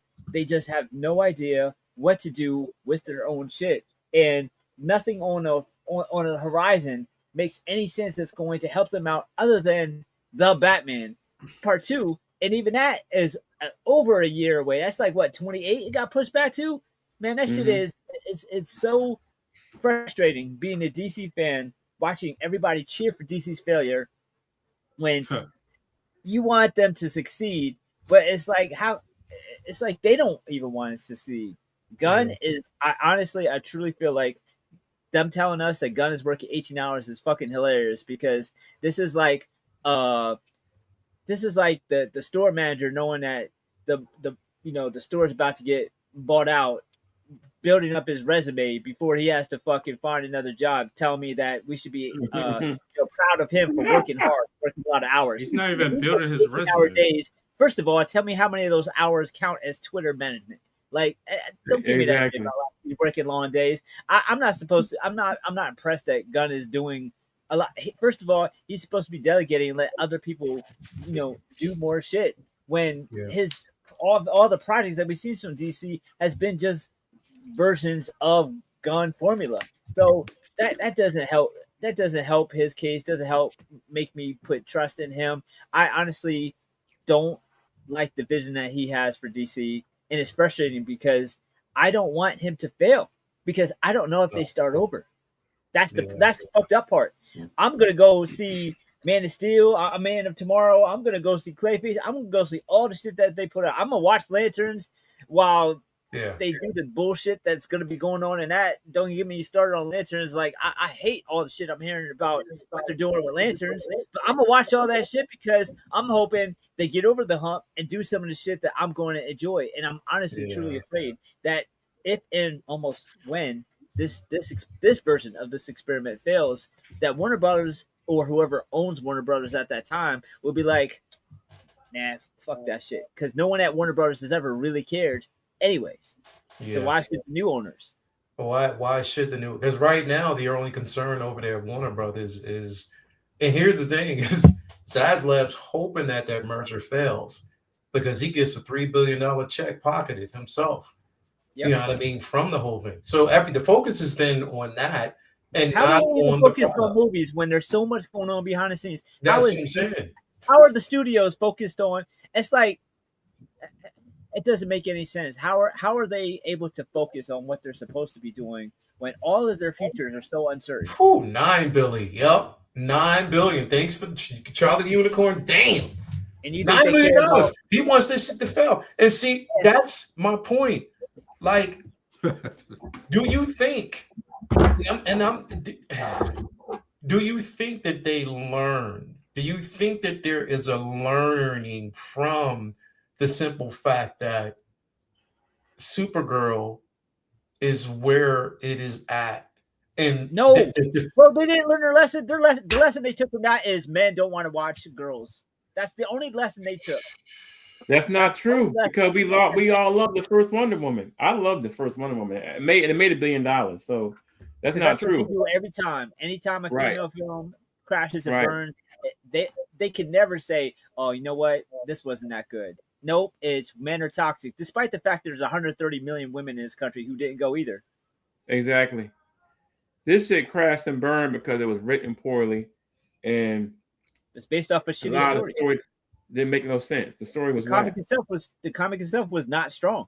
The art was, and they didn't use any of the art. The art was the art. I love that. Every planet they went to could have been Arizona. Yeah, right. I love that book, but the art made the book because when you went from planet to planet, you knew you were on a different planet because of the landscape, the color, the technology from different planet to planet on that in that book was awesome. Did they put it in the movie at all? No. They spent more time changing the way that the character looked from the book to the comic. From the I forget the dude name. Right. That too. Like how do you not realize that no one gives that's on the level. That's not a flex. Where like nobody can even remember who the villain in Marvel's movie was. Right. That's not even a flex. They spent more time making him like a character from Mad Max than giving us a good script for the movie. Like it's just the movie was ass, bro, and it just nothing to do with the character of Supergirl. I like Supergirl. I wanted Supergirl to win. But listen, when Gunn walked into that office and said, "All right, here's the second movie pitch. We're gonna do Supergirl," he should have been fucking laughed out of that fucking room. Yeah, I don't care how good the movie was. How do you do Supergirl as your second film? It's insane. And you got Batman and Wonder Woman on the shelf just chilling, and you walk right by them. I don't know. Then you almost would have been better off doing Lobo as a solo film. Exactly. And then have her as the co-lead. It's like they have. It's like they don't understand what sells, and they're doing the shitty part is it's like as a comic book reader, I love the niche stuff that's like weird and off the beaten path, but I would never assume that should be the first thing that you see. Like it doesn't make any fucking sense. It's like being a music fan. It's like there's so many quirky like independent artists that I like, but I would never assume that they would sell out Madison Square Garden, because you gotta have common sense. It's like just because I like this doesn't mean that the whole world will. Supergirl's a niche character. That's not somebody that they can assume. And there's very rare instances of proven track records of female-led superhero films making a lot of money at the box office. It's only happened twice in how many attempts? And both of those times had other contributing factors. Wonder Woman had all the hype around the Snyderverse and the Batman versus Superman and all these things, and it was part of a chronological thing. And then, of course, Captain Marvel was the lead-in for fucking Infinity War. Yeah. Like, that's why it made money. You were going to go see that in a time in which you had to see every Marvel movie or she was going to be lost. Like, it was at the top of the world. They could have put out a fucking Night Thrasher movie and everybody would have went to go see that. It was you were seeing everything Marvel at that time. They were on fire. They could not miss. That is not. And then what happened after that? Marvels. Like you had to realize like what you had. There's no way that they should have signed off on a Supergirl movie. I don't care how strong he thought that script was, and I don't understand why he thought that script was strong anyway. When even the comic story, as it is on paper, wasn't strong. Yeah, I don't like how as a first story, it didn't make sense. Not at all. As a first story choice, it just didn't make sense. Like the twists that he's made all throughout his tenure thus far, like who cares about Creature Commandos and freaking the Authority? I'm glad that Authority shit is trashed, but you got Green Lanterns wearing Brown Lantern outfits. Like it just doesn't. None of his stuff has made any sense, bro. It just doesn't. I don't know, bro. I don't know what he's trying to do, what he's trying to fit into this universe, but it does not. It just doesn't fit at all, man. Like I don't know. Vinny showed me a video earlier today of the comparison of Superman to Shazam. I've been messed up ever since. Like it was just worse. It's worse for me. I can't unsee it now because it's so much that he took from Shazam, the Shazam movie, and put it with Superman. It's ridiculous. It's ridiculous. I said, golly, bro. So, Like, so question for you guys. So, what is James Gunn's legacy after this? After Guardians forever. Guardians, that's Guardians. They can never take that from them. Never They can never surpass take that from Guardians. them. Those movies are dope. Those movies are dope. Guardians I can't take and that the from first Suicide Squad is his legacy. What if the next Superman film is just okay? Trash. They're done. Okay. They're done. Okay. They're cooked now. Yeah. Your next movie is Clayface. And that's super niche. We thought Supergirl's niche. This is even more niche. So I don't know how much they're gonna. Their next film is Clayface, but it's technically not even his film. So it don't even count for real in this conversation, at least. With Clayface with no Batman. A small budget. Well, I mean, it's still like as much his film as any Marvel film is. Yeah, but that's Clayface is a small budget, so that'll probably have a better chance of success because it's a horror film. It's a different genre, and as long as it's decent, I think that will be like an indie darling, like a critically acclaimed thing. I really do have like. Clayface is the type of off the wall shit that makes sense. Is it the type of thing that makes sense for the third fucking movie? Hell no. No, it's not. Nah. At this point, I think DC should just go back to animation, just everything animation, and they're not going to surpass anything that Batman is doing live action. So, but think about that. Think about how frustrating it is that for literally decades they were unstoppable with animation and learned zero lessons for what worked in animation. Like they own animation. It was as much as Marvel has up on DC in live action, DC doubled that with DC's animation versus Marvel's animation because it wasn't kind of until really Spider-Verse that there was anything comparable to the hype or appeal that DC's animation had when it comes to films anyway, not series. But there is so much, like for years they haven't been able to get Batman right when Justice League and animated series Batman has been right in front of they don't even have to pick up a comic. Watch the first episode of Justice League and that shows you how to do Batman, and they refuse to. Yeah, that's true. Yeah, that absolute Batman series is going to be interesting, though. To me, and they're doing that in animation, correct? That's animation. Yeah, that's going to be interesting. I wish, honestly, like I said, with that originally, I was like, I wish they'd have just kept that. That should have waited. Kept it don't ruin it. You need at least 50, 75, maybe even 100 issues before you start fucking with the animation. Well, they're trying to hit a hot streak with something because the live action's not doing it, so they got to try to figure out something. Batman is going to generate watches, so I mean, I don't, yeah, that's a good point. They need some type of momentum. Something. I'm saying creatively, that's what I would have done. Financially, it's a brilliant decision. Because nothing is hotter than Absolute Batman right now, sales wise, so it makes sense on paper. It's killing Marvel. Marvel can't get out of their own way either with comics. Yeah. Yeah, I mean, hey, look, like I said, I clown a dude, but I really wanted this shit to work because I want to get to the movies that I want to see.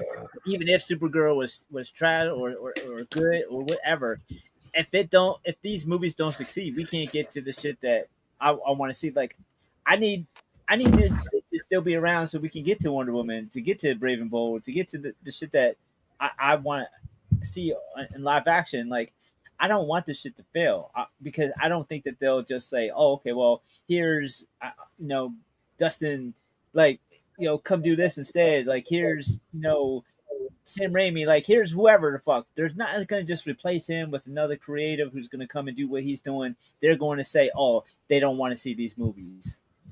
No, I mean Marvel shows you want to see it. It's just how you go about. But that's how doing DC thinks. I think DC has moved for years because while this is what goes on in Warner Brothers, for whatever reason, they have this blocker that people don't really like comic book movies because while Marvel was making movies with this motherfucker, You just don't like your comic book raccoons movies. and talking trees.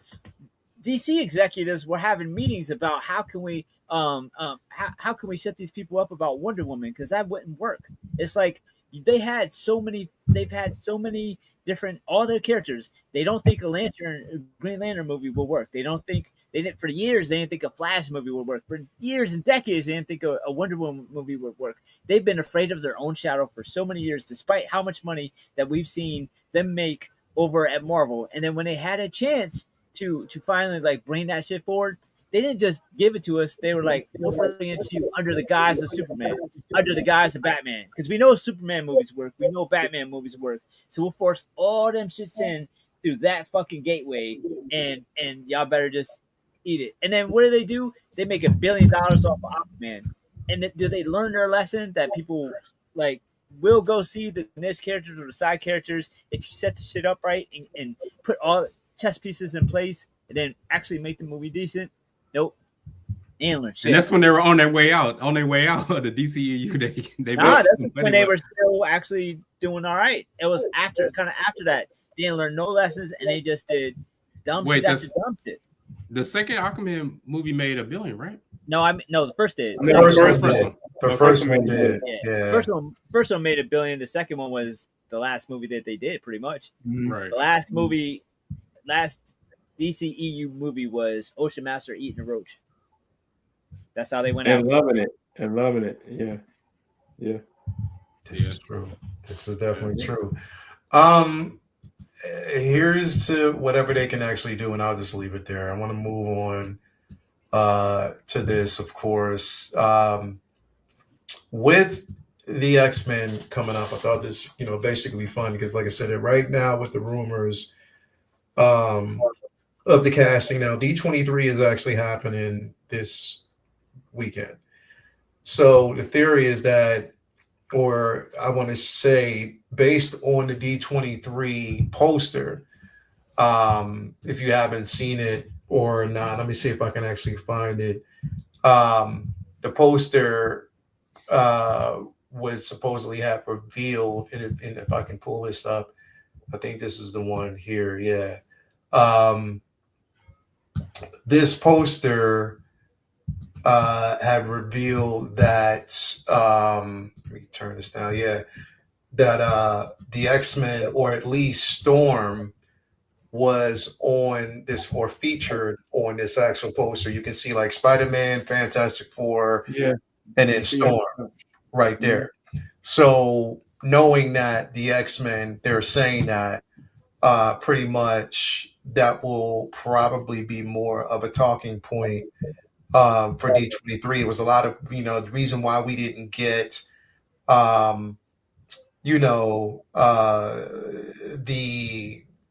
lot of the announcements at the All Age, STCC, was because they were holding off a lot of that for D23. So that's the rumor. Now, also, there's a rumor now, so there's a couple of things that are happening right now as of even today. As we talked earlier, Kaylee Spaney has been reportedly cast as Rogue. So this has basically been the thought that she could be. I don't know where they're going to go with this. And I even seeing this particular picture, I was like, okay, they're going definitely with a younger version. I just hope they do it fucking right. Because the waste of time that they gave us with Rogue and pretty much the original cinematic, I'm like, yeah, yo, fuck that. Rogue. Yeah. Also, Charles Melton has reportedly turned down the role of Beast in the MCU reboot movie. So that's something that reportedly has happened. I guess he turned it down. I don't know what the situation is, but what it might have actually been, I don't know. Right. Also, we have this individual who they said has been signed to play Scott Summers. He's been in a few movies. He was in the Elton John adaptation. I forget this other film that he was actually. There's a couple of films that he's basically been in, but they're saying he's going to play. So obviously, we know that they're going with a younger version and something that's obviously going to work. Him playing against Jean Grey with Sadie Sink. Then, of course, we know his name is Kit Connor. I'm sorry, don't mean to be disrespectful towards him. We also got the news of Emma Frost, of course, but also there's rumors that Jamie Lawson is rumored to be announced as Storm this weekend, possibly. So that'll be a good. Please let it be true. Please. It was between her and the girl from Jurassic Park. I like her too though. I like her. I definitely wanted to be Jamie Lawson. I'm not gonna front. She's the right age. I think she's only 27. And she's 27 years old. And for her, like, I mean, come on, man. This would be easy pickings for Ryan, bro. Yeah, you know what I mean? It'd be definitely easy pickings because again, she was great. And I even, you know what? Here's the thing, and this is the crazy part. Her in the Batman, bro, I actually thought she was older than 27 because the maturity level and how she plays it. I couldn't fucking believe that, bro. She just has a certain aesthetic. She moves, not just the way she looks, like the way she moves, bro. She plays, definitely like a old, you know what I mean? But again, these so far from what we know, these have been, pretty much the rumor. That's basically in the rumor mill. So far, this is what, we would have actually seen. I keep forgetting her name that's supposed to be playing Emma Frost. Samara Weaving or something. Samara Weaving supposed to be playing that. So again, if we look at this aesthetically, we know, and if you actually would want to put Jamie Lawson in here, they're going with definitely a younger group of individuals. It just depends on how it fits.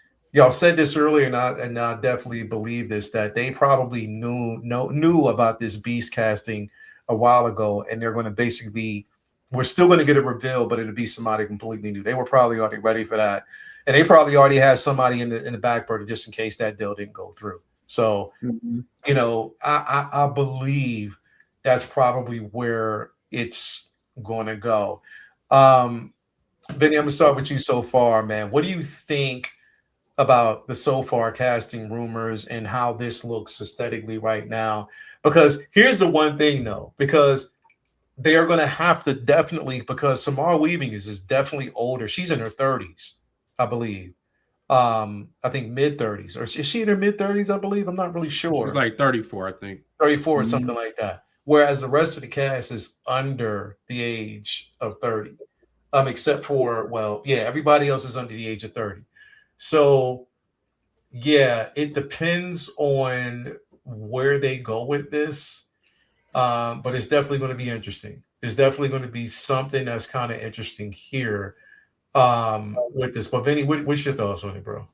So far, I'm happy. I feel like they are not quite doing First Class, but kind of closer to it than we've seen so far. Because even despite calling it First Class, the Vaughn version wasn't the First Class. So I'm liking that they're sticking kind of closer to that.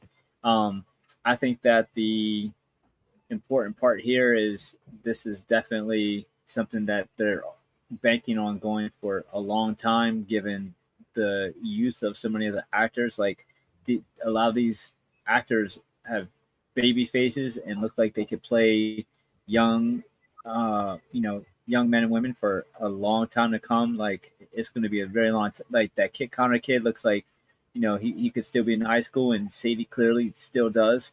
I think that even the Emma Frost actress doesn't look, like she doesn't look old or anything. She looks like she could still mesh with the crew if they want to play up the Scott Summers shit.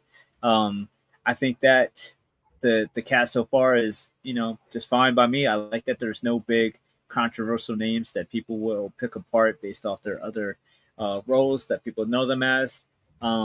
I know that there's a lot of talk online about the lack of race swapping, and I think that it's a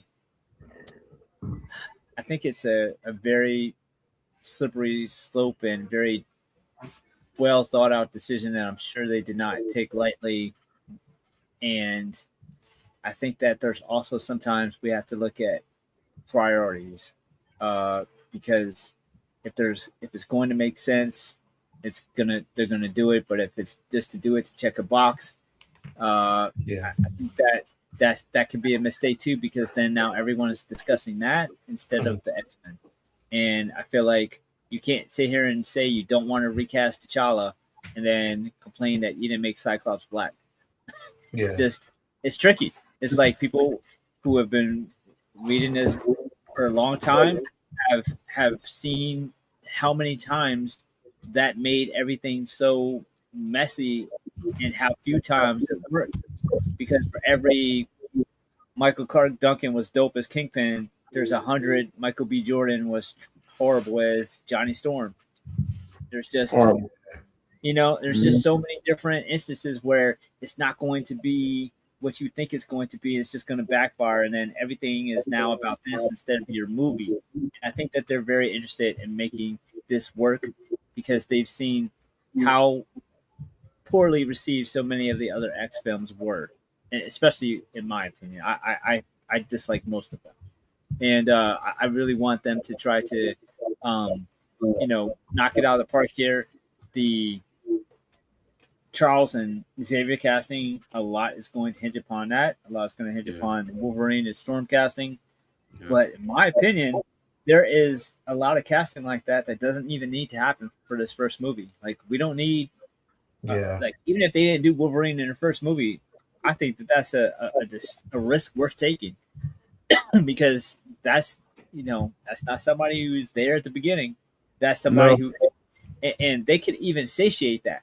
Like, give us him and something else to let us know that he's coming, so that you're happy that he's not going to be forgotten. But the First Class, if they're doing them meeting Charles, Wolverine don't need to be there. Like, Wolverine does not make sense in the early days. He makes sense as much later. So, I think they're sticking close to a First Class type of dynamic as possible. I think that makes sense, and I think that this cast looks like young and also relatively unknown. I mean, I think the biggest star will be Sadie pretty much at this point, and who has like semi fame from Stranger Things, but she's still not somebody who can come in there and like run the show. She's still not somebody who is really coming in there with a big Hollywood ego. So they're not casting any big, huge names that are going to be hard to tie down to a 10-year deal like they're all probably signing on for. I'm excited for it. I think that who they get to make this, the dude who's the Thunderbolts, right? Yes. I think he did really well with an ensemble cast because you had 9 people nobody really gives a shit about, in particularly in the comics, and you made them work in live action. So if you can make Red Guardian and fucking Yelena and Ghost and you can make all these characters work and gel. You can damn sure do that with Jean and Cyclops and so on and so forth. So I feel like if he works that well with like a big large cast with ensemble cast, moving pieces and still like hit emotional beats, give good action sequences. Thunderbolts is a great resume for an X-Men film because it deals with emotional, and has tons of action, and it also deals with chemistry because so much of the X-Men is about them learning to trust each other, not just the world. So I think that there's a lot to be said for what he might be able to bring to the table with these guys, and I'm excited for it, man. And I think there's, I've tempered expectations with X-Men. I watched X-Men 97 and am constantly reminded about how much source accurate shit that we'll never get to see, but X-Men are still the fucking X-Men, and when done right, it's phenomenal. And even the X-Men films I don't like have scenes that are undeniably incredible. in them, every one of them. It's just that it's really hard to stay focused with X-Men, and it's really easy to get carried away and feel like you got to pile 20 or 30 of them in a fucking movie just so that people who are fans of this person or that person are excited. But I'd rather you not use Bishop at all than use him like you did Days of Future Past and not even have a fucking line and die in the first few seconds. So as long as you do it right, you know what I mean? There's time. And I think that the same problem that the comics have, where it's convoluted, it's oversaturated, the films will have if they rush and add too many too fast. It's like you got to add a few every fucking film, and you can't just go in there with 20, 30 fucking X-Men and like expect us all like get to know them. Like, I think that's one of the very scary things that they've got that, and how many stories that they've already done that they'll have to try to figure out a way to work around, because I don't want them to have to skip all those iconic villains and stories just because they've already been done, because 80% of those attempts were inaccurate anyway. So fuck, do them right and people will be happy. But we'll see. But so far I like the casting. I think that there's a lot of positivity in what I've seen with the casting so far, because I think that they're setting themselves up to succeed, and I like that they're not falling into the trap of hiring big name actors to kind of like get attention. Robert Downey Jr. Okay. I mean, definitely like that, man. Cornelius, man, what's your thoughts, man? Like, what you think, bro? Yeah, so from the outside looking in, it we can't tell, but it looks like they're taking special attention to kind of get the right type of actors and actress in here to portray these characters. Like Vinny said, I like that they're going younger, because that means they have a plan. They have at least a 10-year plan. And I think Feige said he has a plan to like 2035 or something like that. Yeah. So I like that. As far as like, I don't know many of these actors and actresses, but I hope it works. And like Vinny said also, like, it's a slippery slope, even though that X-Men are kind of like an allegory to like minority groups. We shouldn't be race swapping these characters. And really that's the last thing that Marvel needs right now, is for toxic people to take the X-Men and go woke on it, say it's woke. So that's the last thing we need to happen and attach to X-Men. So yeah, I'm excited. I'm excited to see Emma Frost as a main character. We have not seen that in live action at all. Hopefully, I know it's the MCU, so they can't make her too sex appeal, but hopefully they, show a little cleave or something. But to make her, we ain't getting OG outfit, bro. Yeah, something. But yeah, I'm excited. Hopefully, Jamie Lawson is Storm. I would love to see Aurora, finally be a brown skinned, dark skinned woman. Yes, sir. And though Jamie is not 5'10", I think she's 5'6". They can make that work. So I mean, she's tall enough. She's taller than Sadie Sink. So I'm excited to see this whole thing come together.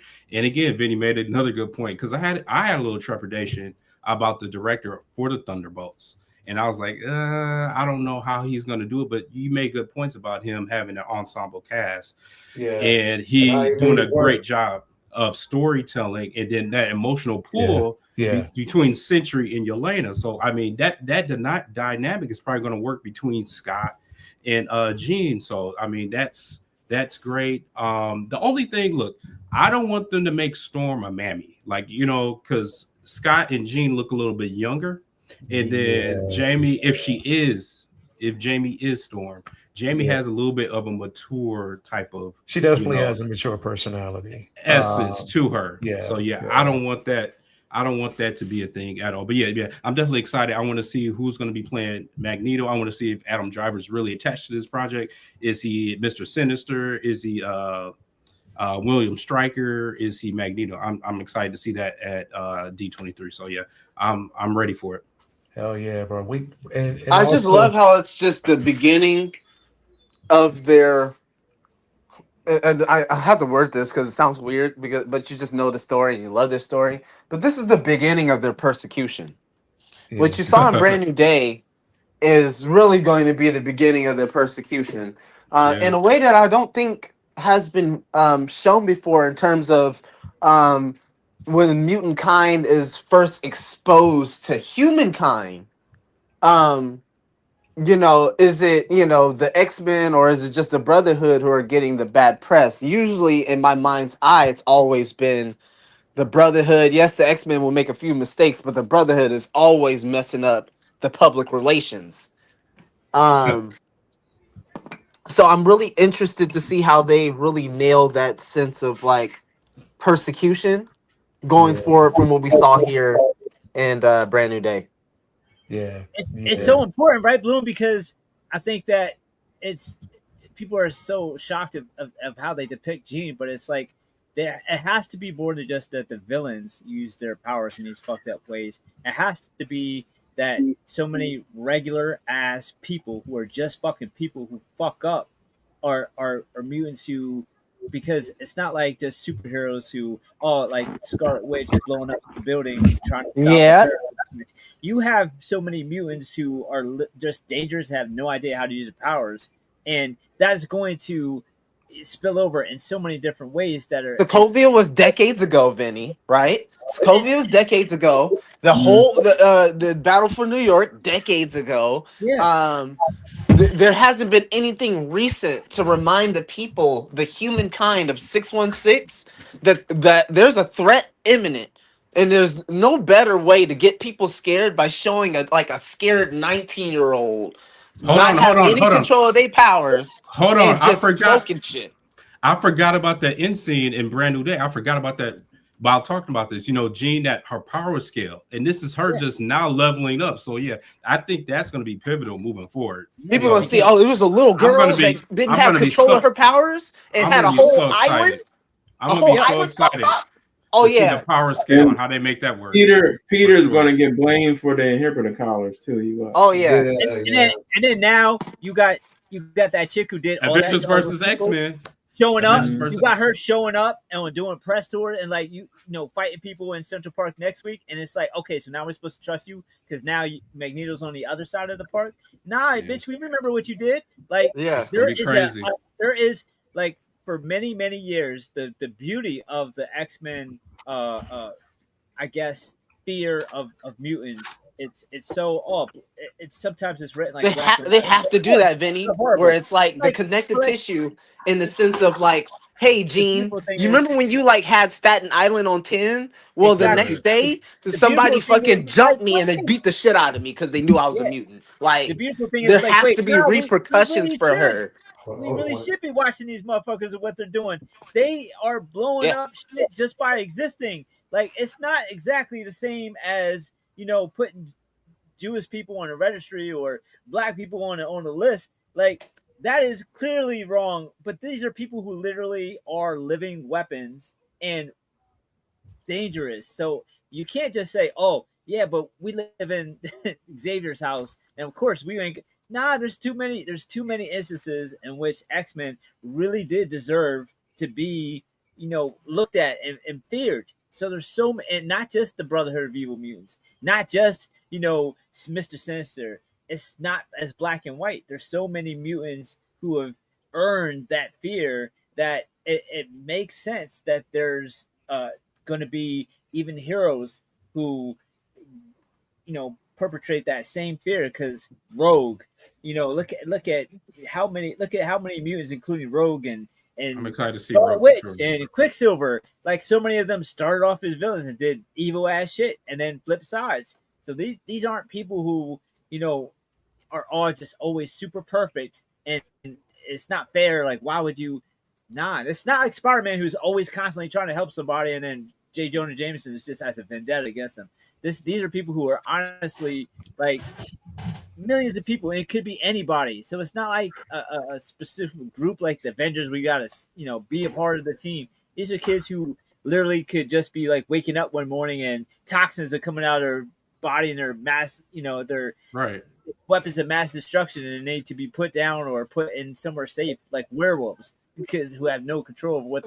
Vinny, I don't know what most of the internet is on, but I'm gonna put it to you like this: if my sibling, or in this case my sister, is tortured for the betterment of human science and advancement. Yeah. Y'all lucky. Y'all just got stopped in place. Right. And remember, with the X gene, it's that trauma that gets their powers to kick in and to level up too. So we don't know. We don't know exactly how the X gene works here in 616 just yet. That's true. We're not sure, but maybe that could point to it. But it was trauma that scaled her up. So I'm excited to see how that interwoven into the storytelling moving forward. Yeah. So I think, but see, here's also the same thing too, is the simple fact that, again, it's always with all mutants, there is a secondary mutation. So with her, it was the telekinesis that kicked in. That's expansive. On top of that, it's not just Jean leveling up herself. It's a wake-up call. And I think even at this, she's not unknowingly has signaled the Phoenix. Exactly. Okay. Yeah, she heard her. Yeah, that thing hurt her. Yeah, it felt her. Jean's powers is different because her trauma triggering her powers is always has some kind of loose, symbolism and synchness with Phoenix. So that's a whole different thing. So I don't think that we'll necessarily see like second mutations with all the X-Men when they go through adversity as well. But I think with Jean, that's always a must because it signals the Phoenix that she's ready to host. And you know what I'm wondering, bro? Whoa, real quick, hold on, because we just got another announcement. Yeah, it's crazy, right? More casting shit. Bishop has already been cast, so we just basically found this out. Bishop has definitely been cast. Jay, we've already known it. It ain't something that we knew this. We knew this. Yeah. A couple years back, right? About 4 years ago. Yeah, I'm sorry. Yeah, you know what's the best part? Yeah, we told him to go back to 2036, and this Negro keep going back to 1986. Oh yeah, bro. Yo, you know what's the best part? The M stands for my bad. Right? It's my bad. That's it. Right on the eye. I didn't even think about that. I didn't even think about that, bro. The my bad signal. My bad. That's it, man. It's like that thing in Men in Black. He got to flash you with his eye to remove your memory. 2 hours. You're right. As soon as the follicle grow out of his shit, he going back in time. Hey yo, his tagline is you can see it in his face. His tagline is "It's trash." That's trash. Jedi Kid as Bishop in X-Men, the Trash Man. That'll work. The first 2 books are good. I got them behind me, man. Them books are good. He comes back from the future to warn us about Zillow. In a world where one man has a perpetual fate. Next summer, catch us in the theater. Trash. All the houses on the market are trash. I have really been strong the last couple of weeks because the salesmen out here have been trying to get me, yo. Yeah, I'm like, nah. Yeah, you just took your sign down last week and they already trying to get you. Salesman actor, because I see I already got my sister-in-law's buying a house out here. Mm-hmm. She moved from Cali in a month, and then my homeboy from the army, like a brother to me, he came up here this weekend, and he just put money on his lot. So I'm like, he was like, man, you should be in real estate. I said, no, I shouldn't. I'm retired from everything. No. So he was like, oh, well, we're going to put another house in the corner from you on the other end of the street with the same size lot. He's like, if you want it. I'm like, no. No. I'm telling you. I told his ass, I told Kelly about it, bro. Kelly said, that's a demon, bro. I said, I know it is, dog. I know it is. Did you tell her? You tell your girl? You tell your wife? She was there, and I told her what he said to me, and she said no. I said, no, you're not. I said, no, I'm not going to do nothing. I just say, I'm telling you what he told me. So she's like, oh, okay, well, yeah, I know you ain't doing nothing. I said, hell no, I'm good. So that's a demon. That's a demon, bro.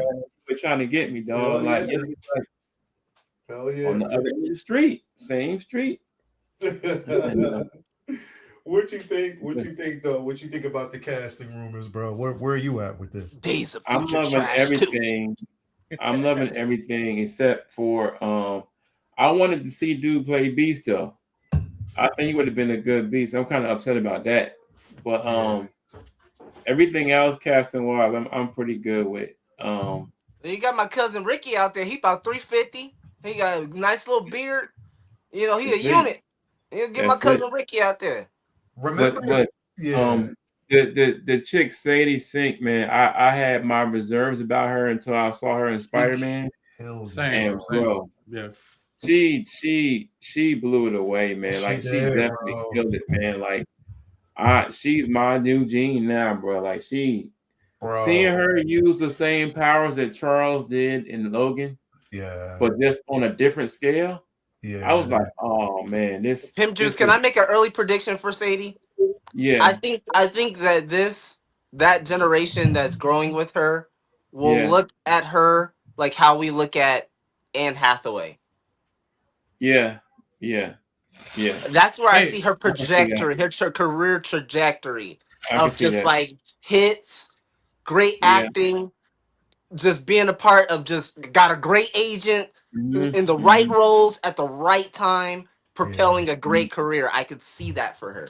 Bro, Because she I was was really the reserved yeah. with her playing somebody like Jean. Yeah. It's too Oh late man, for that I'm now. gonna hold my cards until I see it.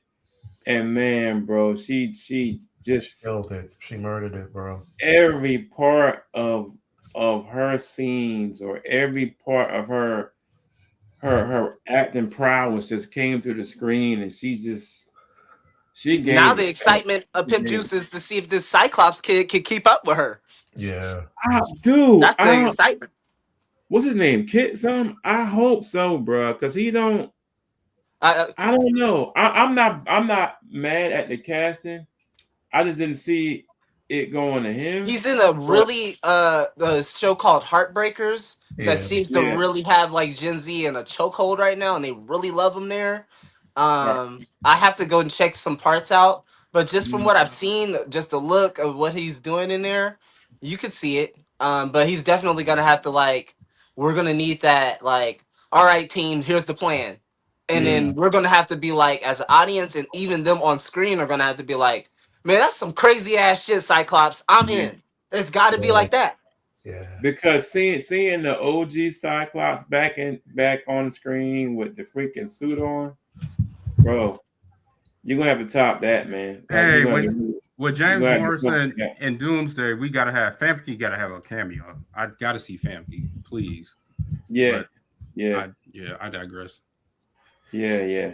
But with this kid, man, that's the only one I had a question mark right now is the kid. But other than that, I think everybody that has been cast now looks great. And I really want this little girl here, Jane Lawson, to be Storm, man. I really want her to be Storm. Like, So I want to ask this question Mhm. because this also, and on some serious shit, but this did a few hours ago come out about Daphne Keene. Oh yeah, I'm excited about that too. Reported, yeah. So Marvel is reportedly in talks of bringing back Daphne Keene for the X-Men MCU. Oh, I heard about that. Yeah. So, but if so, and I guess my question is, if so, and if this is something that they're going to do, because, bro, there's no fucking way. Here's the thing. You're gonna be with the OGs, not. I'm going to say something that's going to be extremely unpopular. Mhm. Not about her. Not about her. Mhm. I don't want to see Hugh Jackman in the X-Men franchise in this new one. Oh yeah, no, yeah, he needs to be done after Secret Wars. Yeah, I don't want to see it. Yeah, I'm he needs to sorry. be done. He needs to be done. If they You do, already know then how I feel. No, he needs because to be done. He needs to be done. it's not Yeah. going to make sense, and it's going to be kind of awkward to bring him in to Yeah. this film, bro. Yeah. And I have no problem with X-23 being Wolverine for a while because we've had like 30 years of Hugh Yeah. Jackman. So I mean, I it's kind of kinda different for don't- me with the like T'Challa thing, but Yeah. like we can have X-23 because we've seen already 30 years of Hugh Yeah. Jackman as Wolverine. So we can take a break from Wolverine. That's just my Yeah. 2 cents. And I if think we you do, get Wolverine, so you get Wolverine that looks like Wolverine. Get a shorter guy, yeah. short Get a king stalker and all, guy. Oh God, here we go. short king and all, Benny. Short king in it. I love it. Look, man, imagine you- if look, let me put it like this. Imagine if T'Challa was the only black superhero ever, and they cast Ryan Gosling for him for 20 years, and everyone told you that he was the best T'Challa they ever could have. And then when someone said maybe they should cast a black person to play him, they're like, I don't know. People I be got mad you. as fuck. The only I got shit there's two. We got Puck and fucking Wolverine. I don't need to see Puck. Give me Wolverine, man. He doesn't need to be 5'3". I'll give you that. He don't need to be 5'3", but he don't need to be 6'5" either. Damn it. I mean, actors are short anyway. Actors are like There's 5'8". plenty of Anyway. right. There's plenty of short actors. There's tons of 5'6" actors out there. Just get somebody who's at least regular size instead of fucking tall as shit. Listen, they're gonna race swap him, and then he gonna be Yolande Noel, who's like 5'7". Shit, I wouldn't put it past him. We'll see. But I don't know. I don't know how I feel about Laura being in the new shit because I like. No, not in the new one. In the older one. Nah, start totally from What? scratch. Now, if they throw her in Secret Wars or something, as part She's of, only like, 22. She fits directly in with the yeah, casting. her age wise. Yeah, but you can't have her in there as Wolverine. Yeah, Doesn't make- yeah. I'm it's not gonna make talking. any I'm talking sense. like all the cast. I don't mean from an age. She's a perspective. clone. She's a I clone mean, of the original. She's a clone, but it works because this is a whole new. Yeah, but you gotta at least show Wolverine at some point. Then you can't. just Yeah, have her because in that would mean he already exists, right? So Exactly. I mean, That's the thing. That'd be like having that'd be like Gunn getting rid of all the fucking Snyder casting. but hold on, keep it. Vinny. We don't just- know how Secret Wars is going to reboot the new universe. We don't know what that's It going might to look like. mix it up. Don't get me Yeah, wrong. But yeah, as far but- as watching those Fox movies for so long, I want a complete clean slate. Like I don't want to keep just like black, like just Ocean Master, and like have just one or two random ass Yeah. people from the previous regime now being part of the new universe. Like Yeah, I think that the mix up after Secret War, that the functionality of that is like giving them an excuse to bring back characters or to tweak characters or to bring in the X-Men in general. But to have Yeah. them hold on to some past X-Men like Wolverine or even X-23 or Professor X, I don't want to see any of those Fox X-Men. They had a million years to do their shit. It's time to move on. Yeah. Yeah. That's the thing, bro. Like if they're gonna if they plan on having Wolverine in this particular film, there's definitely gonna have to be a soft reboot for that character. I'm sorry. There just is. There's no way you can bring Hugh Jackman into that film knowing the outcome between unless bro, it was even awkward in the remember the comics when Beast went back and brought the younger version of the X-Men into the known universe based on because he thought that they at that time how fractured the X-Men were after House of M. And the Phoenix Saga and all that. The Phoenix Five, he thought by bringing them in. And you remember how Wolverine was even with that young. It was awkward as fuck to me, bro. So Yeah. I don't want them to do that. So there's going to have to be a reboot on that character. I'm sorry, it's going to have to happen. And there's going to be a lot of people who are so married to Hugh Jackman, so uptight, but it's just like Get anything over else. it. It's been They'll 30 get over years. it. They'll get over it. over it. They got to see him for decades. You get a new actor in there and let him shine, let him do his thing.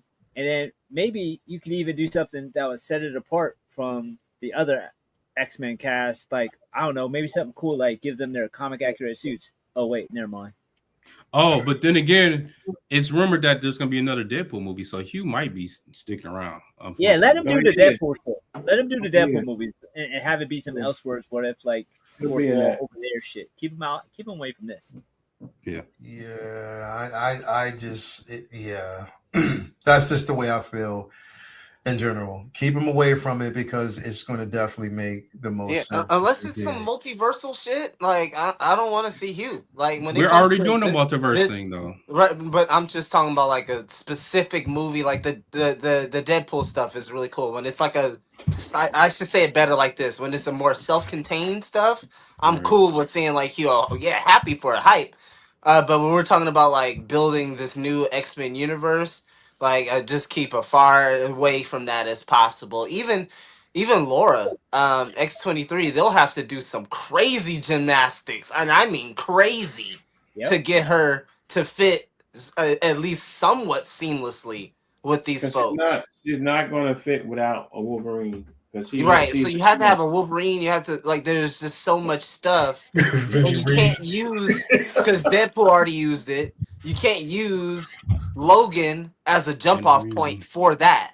So No, it's you like can't. it's already kind of like a catch-22 there. They gotta Mhm. either continue on doing stuff for her off the side, multiversal stuff, Yeah. or they've got to find a new person to carry on that role somehow. So it's a really interesting step when it comes to X-23 as far as this. But Laura's so further down their line in terms of like the timeline for X-Men that like it's really that's not even should be anything on the plate right now. Well, isn't Journal's trying to do an X-Force movie anyway? I don't know. If they are, then that's know. just That's so something far that out of Ryan the way. Reynolds said that he wants an ensemble. He doesn't want Deadpool to be featured anymore. He doesn't think that Deadpool should be. Yeah, he out. wants the X-Force movie. He wants them. Yeah, so he's apparently writing something. I don't know, but we have a 65-year-old Wesley Snipes in there. Blade.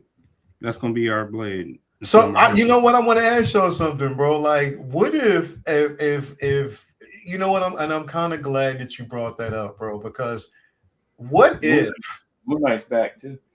What if they decided that with the whole thing? I want to ask y'all, like, if they decided, yo, somebody's dumb.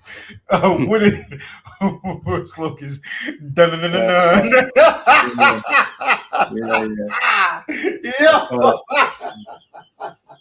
We'll put the theme song in the chat.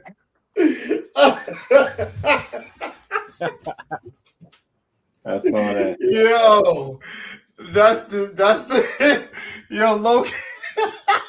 That's the one of the night, bro. That's crazy. I saw that. Yeah. Yo, that's crazy. But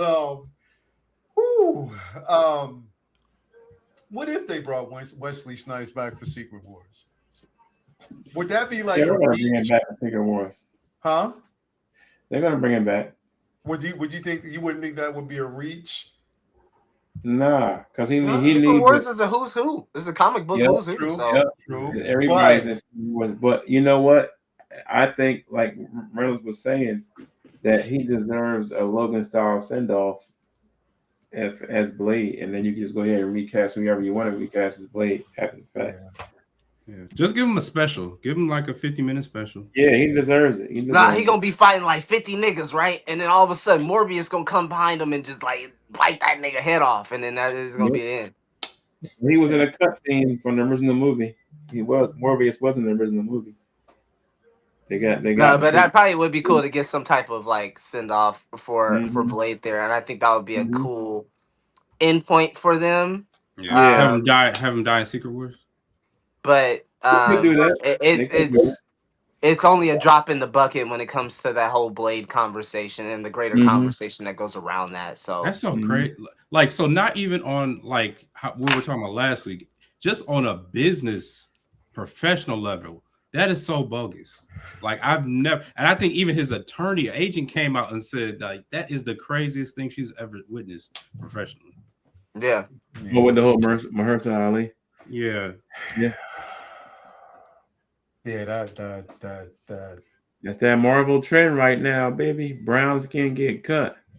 That's going to definitely be interesting. But anyway, I don't know, man. I like the casting so far. I mean, and Yeah, again, yeah. we're not even we're there. We haven't gotten a full announcement yet of the full X-Men roster, so we don't Mhm. know. You know, there could be more that Well, yeah, comes. and when it We, comes to first class, we're yeah, still missing Beast, Iceman, right? Warren Yeah, Worthington. And yeah, then no, Yeah, Angel. Yeah. yeah. because So Bobby and Angel was in the original first class. yeah, So and you Bobby know Beast. what? I No, wanted no, to no, no. see if they do the first class.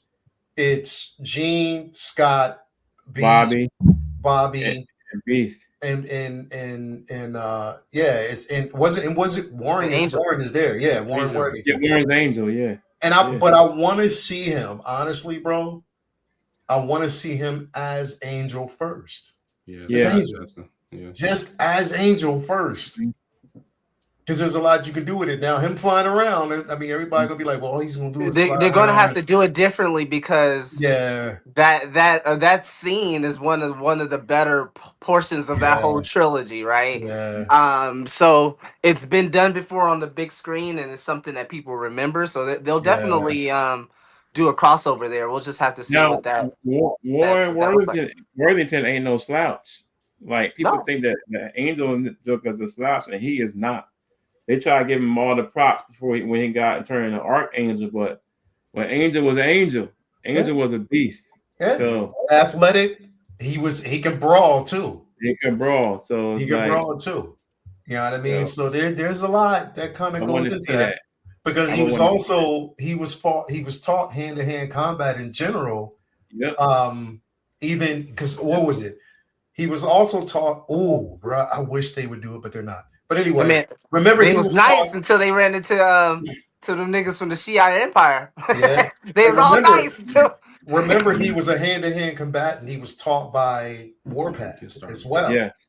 So there's a lot that kind of goes into it. Depends on where they go with it. Like, again, we don't necessarily know if they're going to go with the iteration from first class, because if that's what they were doing, then we wouldn't get a reported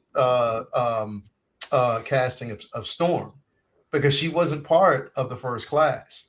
You know what I mean? So then they're going to have to. but that's how we'll you see. can. Rogue either. If I remember, she in some iterations she was running with Remy in certain iterations of Rogue.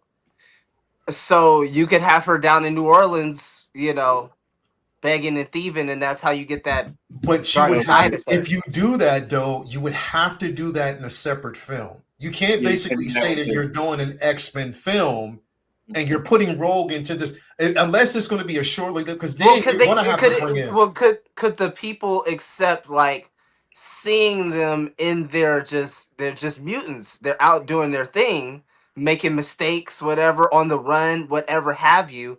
And then in that next film, you see them actually being recruited, and then they come onto the team. But that's Could what I'm that saying. could that work as a connective Yeah, but tissue see- between these films? But that's why I'm saying you can't do it as a first class No. film, though. Yeah. There's That- no that- way Right, they can do right. it as a first That, class. that Okay. whole Thieves Guild saga is huge. Yeah. And even the OG cartoon X-Men, they don't give you a piece of it. A too, 'cause slither of it, yeah. Yeah. Yeah. That whole Thieves Guild thing is huge. And with besides that, Rogue had nothing to do with the No. Thieves Guild. No. He was part of the evil Remy. mutants at that point. Remember, Yeah. because Yeah. Emma Yeah. Frost, not Emma Frost, Mystique was the one who Mystique. raised her in that. Mhm. Yep. Adopted her, and she became, that iteration. So again, that's what I'm Mhm. saying. I think there should be if it's Rogue, I think it should be Rogue. That is the one that is like the elusive target that they want to bring into the school. Right?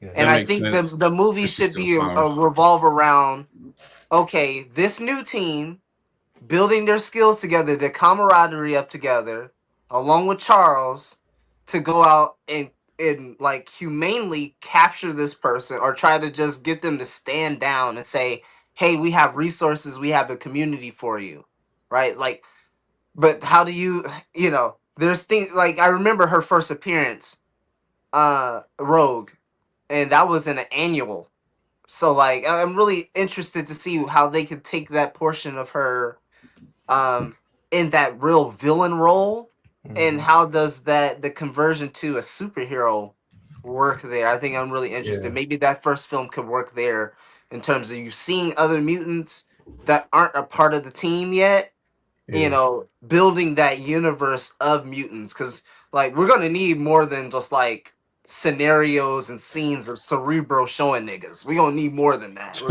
We're gonna need to see people on the ground level to add to that.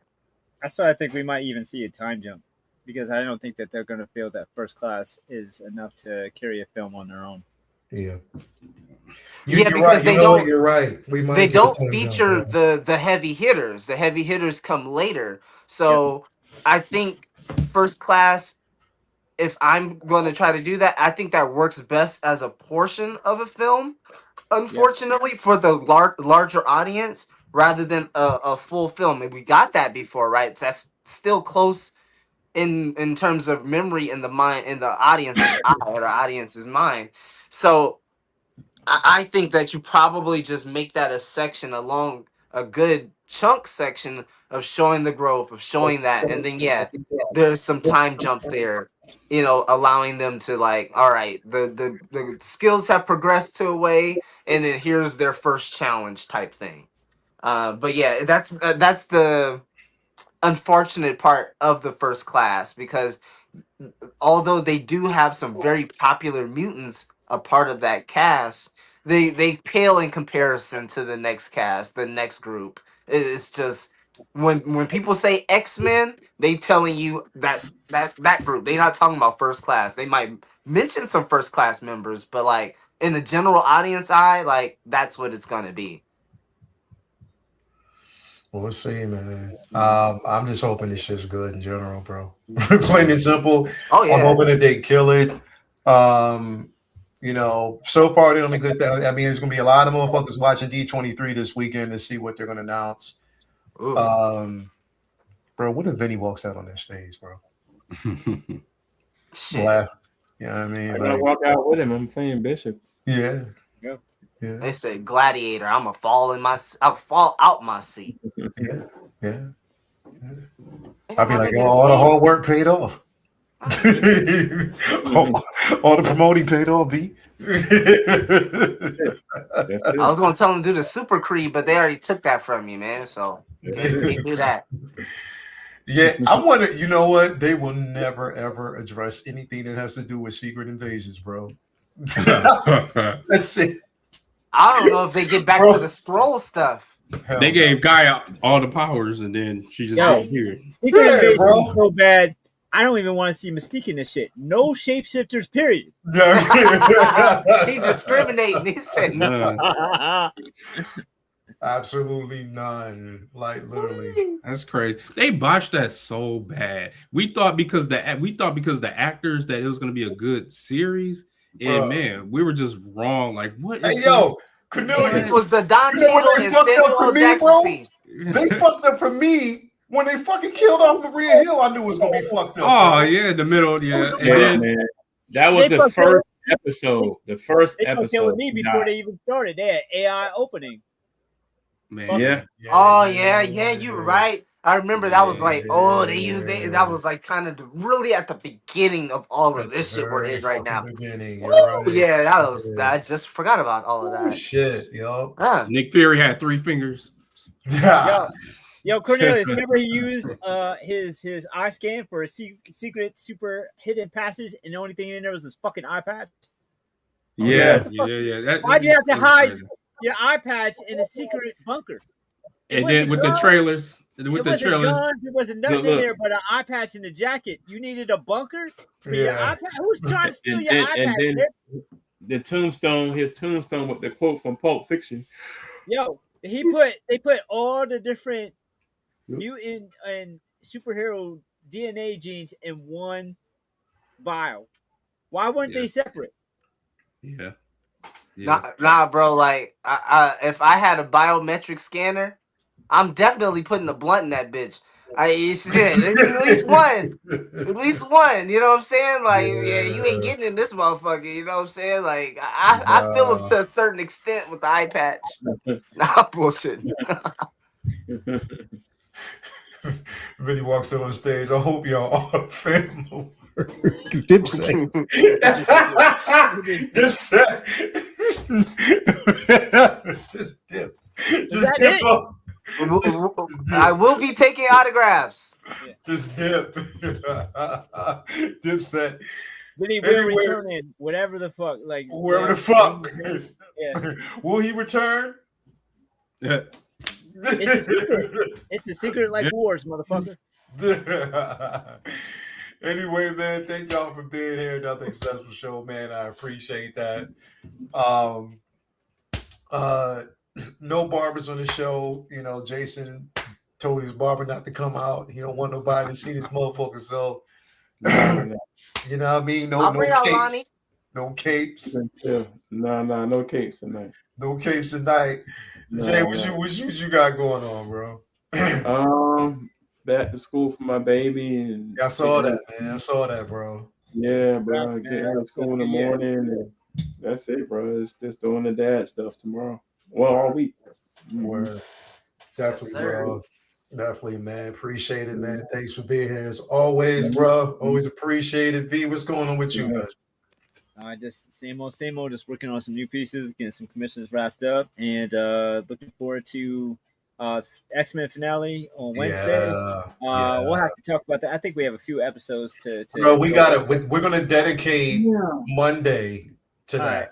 Cool. Monday is going to be dedicated to all episodes leading up into the finale. Yeah, I can't believe the finale is already here, bro. Yeah, bro. Kind of sad, bro. That last episode, fucking Nightcrawler was handing out fake. Yeah. Poof, I ain't gonna lie to you, bro. Poof. Yo. I'm not gonna lie to you. Then they went super fast. It's like poof, poof, poof, poof. Bro, I was laughing my ass off, bro. He even that storm shot was hilarious. He slid Storm, bro. Yeah, that was hilarious. Right in the face. I said, "Damn." They did me justice. That's my favorite mutant. But what I will say is, the moment with Remy and Professor X, and Professor X like starts to like pull Remy out, and you hear for that first moment like it says Professor, like help me. Bro, that had me. That got me, bro. I was like, man, get that boy Remy back, bro. Because he tripping. Bro, that just goes to show how powerful and how capable Nightcrawler is. Oh, yeah. Need be. Bro, nobody could touch him, bro. He was. This also lets you know that he's holding back. Yep, I was ready to say that. He'll beat your ass, and he will not hide the Bible, bruh. Just think about how many people in general he could just bamf into the air and let go. Yeah, just that alone. And bro, he's that was such an important scene, and I'm glad they did it, bro. He was Nelly. He was fucking people up. And then the storm jump, poof. I was like, yo, come on, bro. That was hilarious. Damn. Do you think Nightcrawler could say, let's say there's 200 people on the plane, engine's about to blast out. You think Nightcrawler could save all of those people from smashing to the ground? Yeah, 100%. But he'll be tired as hell. 100%. That's what I was thinking. I was like, 100%. If he could do it, he'd be tired as hell. Because he got to go, like, and, like, keep them from falling faster over and over again to try to, like, level everybody out. You know, there's this one mutant called Manifold that can actually do it all at once. Exactly. Yeah, Manifold. Yes. So, we'll probably never see him in live action, but Manifold. Yeah, he can do it all at once because he folds. He actually folds time like that. Folds time, yeah. He actually folds. He can actually fold time because he's of melanin descent. Yeah, Hell, isn't he Aboriginal? No, that's something Gateway. Like that. That's Gateway. He's something like that. Gateway's Aboriginal. I don't know if Manifold's Aboriginal, but I know Gateway's Aboriginal.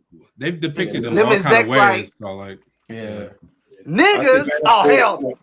Yeah, Manifold with dreads and everything. So Manifold is black. So yeah. he's But not gonna make- there's three motherfuckers that literally I would want to see that they would never. Three motherfuckers that they would never bring in live action that we would actually see done well. Manifold, Gateway, and Manifold, Gateway, and Blue Cloak. Marble. And who? Cloak. Oh, Cloak. Yeah, that'd be interesting. They because you can't have a Cloak without Dagger, of course. Yeah. Yep. And bro, he's I mean, in a way, even Maggot would be dope. who? Maggot. Oh, Yeah. yeah. Think about A all the lot of good mutants out there. We ain't getting no Yeah. praise from. think about how many I things just they're want to see dangerous. Pyro again. I want to see them how they could actually take how goofy he kind of is in terms of like his like outfit and the setup. Like, how can they make that a little bit more? How can they MCU-ish? Who? MCU it, if you will. Because we didn't get that in those films. You know, that was a completely Pyro? different take on Pyro. Yes, Well, we somewhat got that in Deadpool Wolverine, but they didn't. but he's gonna be he's got to be the foil to like Bobby. So like they're gonna do another. You know what I'm saying? Or if they wanted to, I'm not sure if they even want to go that route. Like, The MCU but I would has like to see him. They have like legs to go 2 decades easy. So I mean, there's no telling what we're gonna see. The most literally, the most important casting for me is Pietro, bro. I mean, not Pietro. Colossus. Really? Okay. Yeah. Yeah, they go. So You gotta get it right. Yeah. You gotta get it right, bro. You But can't like just a big- choose anybody. You gotta get that shit right. Yeah. Is he gonna be? They gotta be able to talk with his accent, Yeah. everything. That's gonna be a I would challenge love to though. also see them bring in Kitty because she got robbed because Days of Future Past is her fucking story. Yeah. Yeah. We definitely got robbed. It's Hugh Jackman Wolverine. Come on, put it out. I would like to see Kitty for a couple different reasons. What kind of kitty we talking about here? If you are familiar with the Ultimate Spider-Man run, you might be hip to why I might want to see a Kitty Pryde. Oh, my bad, Vinny. You know I gotta bother you about Hugh Jackman, bro. No man, I love it. I love it. Oh, I'm ready for Emma. Bring on Emma. Let's go. Emma. Well, Let's this go. will be the third live action Emma. I'm kind of excited for that too. So I hope they get it right, bro. Because I don't want to see her just focused on her second mutation. I want to see her as the proper telepath. As a teller, yeah. Yep. yeah. I do. I want to see her. And as now we need the proper Cuckoo telepath. Sisters. Save that shit. Nah, yeah, say that shit. Oh, I hate them in the books, man. They are whack. Yeah, She's got to be I like, hate the Cuckoo Sisters, man. They are corny. It's definitely she's got to be like a That was the complete only like. one. I'm like, yo, why do they always use them? They're boring. the Yeah, stuff they for are Cuckoos. corny. She's got to be a man. I hate fashionista, but Well, like it- kind of airing on like Well, almost like you want to call her a cunt. Like it's Well- got to be like kind of close there because like she's Yeah. arrogant, she's confident. Like that's that vibe that she's gonna be able to have to exude, and I really think that Samara Weaving is gonna be able to hit that in Yeah, I stride. think It's really gonna be interesting to see how they place her. If they do if I don't know if people really want to see the like Emma Scott Jean thing. I'm not sure if that's a big. They like, if there's a can't. big- That's why I'm saying Later. they cannot do Way that later. in this film They because can't, that's what I'm saying. she's They- aged up. So Yeah. you're never going to can't- see that. You the can't. the route it seems Uh-uh. like they're going to take is that she's going to be of the older age, so she can actually just kind of like Well, tutelage. they- Like somebody well, in their 20s being friends with somebody that's in their their late teens. Well, You know what I mean? Like they- that's I think the relationship kind of might have that texture too. Well, they're But definitely not going they to have already her. announced. They already announced Sebastian Shaw, so it's going to be Hellfire Club. So she's probably going to be. with Hellfire Wait. Club. Who's Sebastian? The dude. Oh, is that who Adam Driver is gonna be? No. I think somebody's going to nah. be Sebastian Shaw. They already said Sebastian Shaw going to be in the movie. Well, So, who's he going gonna be to in play Hellfire Sebastian? Club. Because I mean, if it's part of the hell, I would rather her be a part. What was the team that she had? That she formed the Be all over mutants? the place. Vinny, who was the No, mutant she team? was that she- Hellfire Club first. But no, I know that. But what I'm saying is, what if she had a mutant team? That it wasn't the New Mutants. It was the because Because remember they wore like those. It was like a half purple, yellow. What was it like? The Hellions. The Hellions. Yes, the Hellions. Because that was later, remember there That was later. the tragedy of the Hellions, and all of them were Yeah. murdered and killed. Yeah. So if they go that route, I mean, if she and takes she's more a also, mentor role, put it that way. she also led Generation X too. Yes, she Yeah, did. she did. Right. Gen Yeah, X, she yeah. They did. could use that to bring in Chamber and a whole bunch of other Chamber, Penance, M. They ain't ready for M. Then nobody's ready for M, bro. And Chamber shit is bad too. I feel bad for that Chamber's dude. dope. Chamber. Chamber's such a cool character. Yeah, he is. He's definitely a dope character, bro. But I think Jonathan I think Starrs. we actually That's get his a name. chance to see Havoc though. I think now this might be an opportunity to That show would be that dope. that That'd be dope. relationship between the two Yeah. brothers. We'll never Um, get it, but I want the old Arthur Adams costume. Yeah. Oh With my the- god! Oh, for Havoc. For Havoc. Yeah. Oh And yeah. don't do the hula hoop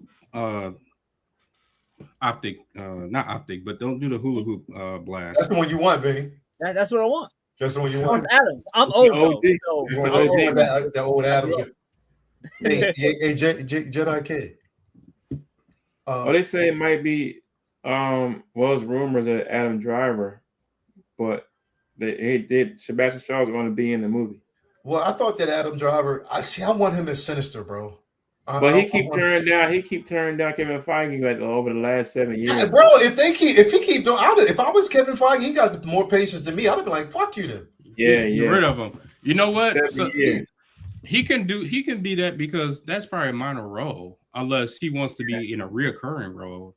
Yeah, But the rumor is it's going to be Adam Driver, but Sebastian Shaw, the character, is going to be in this movie. I just read it again, so she But can be in the Hellfire Club. I hope they don't fuck him up. I don't want that Yeah. bullshit that they gave us in Oh no, I don't even first consider class. that. I don't want that shit, bro. That's not even. I don't even. That was consider garbage. I can't stand that shit. Right. They give him. That That was shit was- fucking But hey, garbage. if James McAvoy was like 20 years younger and like what he was doing then, he was doing now, would you take him as Professor X now? If that like the timeline got smushed forward, right? Like he's young now that we're talking. Mm. Would you put him? Would he be in consideration? I want all new people. I don't want Yeah. Fassbender. But I'm saying in this situation, he's all He was, new. a good, he was a good Xavier. I did like him as Xavier. That's really the question is, did you like him enough as an yeah. Xavier? And would Yeah. that He He's fit. solid is Yeah, what he that fit. skeleton He he's fit. providing to He the fit. next person, is it good enough, right? He still fits now. He still is like a kid. He still fits now. He So, I still mean, low-key fits like you, right? he's like a Yeah, kid. like his acting in Fassbender was good. The only thing, like Fassbender, just did not look like Magneto to me. Nah, He just didn't look. You mean he either, just- bro. Yeah, so Nah. I mean, it was good acting, but he Yeah. just did not. He does not embody fully what Magneto. I think he killed the character for what he had, but Yeah, I mean, his acting was great. he didn't look like Magnus, but he definitely No. embodied Magnus. We haven't got a proper Magneto yet. Nah, bro, we need one. Nah. You know, Your character to get on screen. You gotta. look you like an know old man who with- I could you gotta look definitely like an old see. man with abs. How you? You know who I could see. Who Oh I man, could- with jacked up. you know who I Yeah, could see yeah, being yeah. Magneto, bro. Who's that? What is his name? James Bond. Oh, He could Oh, play the him, OG. bro. this guy's here. Pierce What's Brosnan? Craig? Some Craig. Yeah, Daniel Pierce Craig. Brosnan? Daniel Craig could play him, bro. He could do it. Oh, Daniel Craig. Daniel Craig can do anything, bro. I could see it. I could see it, bro. I'm telling you, I could see it with his personality, with his mannerisms. If you gave him long white hair, he could kill it, bro. Listen, I'm a fan might of love James that. Bond. I have all the movies in the movie room over there in the box set, and he is one of my him and what's the other boy? Daniel Craig and the one that was going bald in the front. Oh my god. I can't think of his name right now. I gotta look at the damn thing. Look, like Vinny brings up a good point though. He's one of my least favorite Bonds. I can't see him as Magnus. Yeah. Vinny brings up a good point though, because like Magneto is a very tough character to bring to screen. We know that. Even now, even tougher because our government's ran by Nazis. They don't want that bad press. You don't want to see all that. So like, I don't what do know. you do? How do you do when it I don't comes know. to That's gonna be a Magneto? tough character to cast, a tough character to cast because Yeah. again, I don't make because the thing is when you make him too young, you run the risk. When you make him too old, you run the risk. It has to be that Yeah. in between. The person who I always, since I was young, if he was still alive back in the day, if he was, you know who could have played him? I told you this, Vinny. Yo, peep the pic I sent you. Bro, the person who I wanted to play back in the day, who I wanted him to play him was Rutger Hauer, bro. I always wanted Rutger Hauer to play him, bro. See, this is what Vinny, this is what the fuck, that's what I'm saying, bro. Yeah. You tell me Daniel Craig could not, Yeah. look at this, bro. Yeah. Look at this, Timothy bro. Dalton. Timothy Dalton. That's the other one. That's Bro, my look at this favorite picture, bro. James Bonds is Craig and Dalton. Bro, but Craig, okay, when James Bond aside, if we're talking about his range, Daniel Craig has awesome fucking range, bro. If I'm not him saying he as a don't. Magnus, bro, and look at his hair right here, look at the way he looks right here, that shit would be fucking dope, bro. I'm telling you, that shit would be incredible. Because he's a trained actor, he's a trained theater actor. On top of that, bro, like he could give you that range. He could give you the seriousness of Magnus. That shit would be fucking dope. I don't know, man, but I can definitely see him doing a Remy just because of that voice. But like, you gotta Remy. work that into for me, honestly. Let me pull it up. Let me pull Just the voice that he does in that one movie or those movies. Bro, look at this. LeBlanc. Look at that picture. Tell me he couldn't. Tell me he couldn't, bro. Yeah, he can pull it off. He could pull that the fuck off, bro. I'm telling you, he could. And he's like naturally broad too. Like, and then they can do the angles to make him look taller. You know. Hell yeah, bro. Yeah, bro. And if he got taller than Daniel Craig, bro. Don't even matter. I'm taller than Daniel Craig. I think he killed it. He's like, man, don't put me in another franchise. I just want to make art house films with my friends. Yeah, you're right. I just want to make. Yeah, I think he could definitely kill it, bro. I really do think he could. But I don't know. We'll see. We'll definitely. So what was it? The guy who played Ormine Hightower. Who was that? You talking about Game of Thrones? Game of When you Thrones. talking about House of Dragon, you're saying for Magneto, that guy to play Magneto. Oh, the guy who just died. Oh, maybe a younger Magneto, maybe. Possibly. Yeah, Possibly. That could work. Anyway, sorry to get off track. No, he'd be dope beyond her. Cool. Ormond Hightower. Yeah, he would. He could definitely play. Like beyond. He could. He definitely could. Cornelius, man, what's going on with you, bro? What you got going on? Not much. I got tomorrow off, thank God. I'm transitioning professionally. I'm actually, guys, so you guys are on Facebook, you know, I've recently graduated. But my background is like finance, so I'm going from that to being a teacher actually. So Awesome. It's gonna be interesting. So bro. Yeah, I'm a math teacher. Bro. Yep. Congrats on that, bro. Yes, man. Congrats, bro. That is huge, dog. Congrats. Yeah, we need more of that, dog. We definitely 100%, need bro. Yeah, I think less than 2% of the teaching basically pool is black men. So I mean, it's it's very, very minuscule. It is crucial, bro. Yeah, great, man. Congrats, bro. Yeah, definitely, man. Congrats on that, brother. As always, man. Oh, Randall's like, just don't have anything smell funky on the set. Oh, man. On my high tower, bro. He can't take the smell. But definitely, man, appreciate you, bro. Congrats. Appreciate you being on the show, man, as always, bro. Last but not least, so Berticus, bro. What's up, man? Oh, man, like always, it's a pleasure to be here with my friends, my brothers here on the panel. Obviously, those there in the chat, hope you guys enjoyed the experience tonight. But as for me, man, you guys know the rotation. Monday, Wednesday, and Friday. Monday, you're here with us, the Comic Book Talk with Friends. Wednesday, we'll be at it, hopefully, with some talk with Save It Wednesday with We'll see. Hot Toys. Has been quite tepid on those side of things, so we'll Yeah. see what happens as the week continues here. And then, Yeah. of course, Friday, Figure Flex Friday. Make sure you continue to get your submissions in over there as Summer Madness continues to go on. So please continue to support like you guys do. You guys always do. We love you guys out there. And yeah, just again, personally for me, just hold down the fort. Just trying to make sure people are healthy and cooking is healthy meals as I possibly can, and encouraging people to, in this house to get exercise and stuff like that. It's the heat is definitely takes its toll on the elderly individuals out there, on the elderly community. So if you have people that's of age in your family, please make sure you're checking on them during these heat waves that you Yes, might be sir. incurring out there, because it is real, man. Like the sun, the heat will zap everything out of them. I seen my OG get up, go on the porch for like 5 minutes, get off, and be like, "Man, I'm tired. I'm going back to bed. I got that cooked." I'm like, "Shit, hold on, touch your arm, Yeah. cook a damn sausage, a damn egg on his arm. Is that hot?" Yeah. Like, so it's just like, again, just make sure you're taking care of people out there. But yeah, other than that, man, just really, really, really blessed to be here.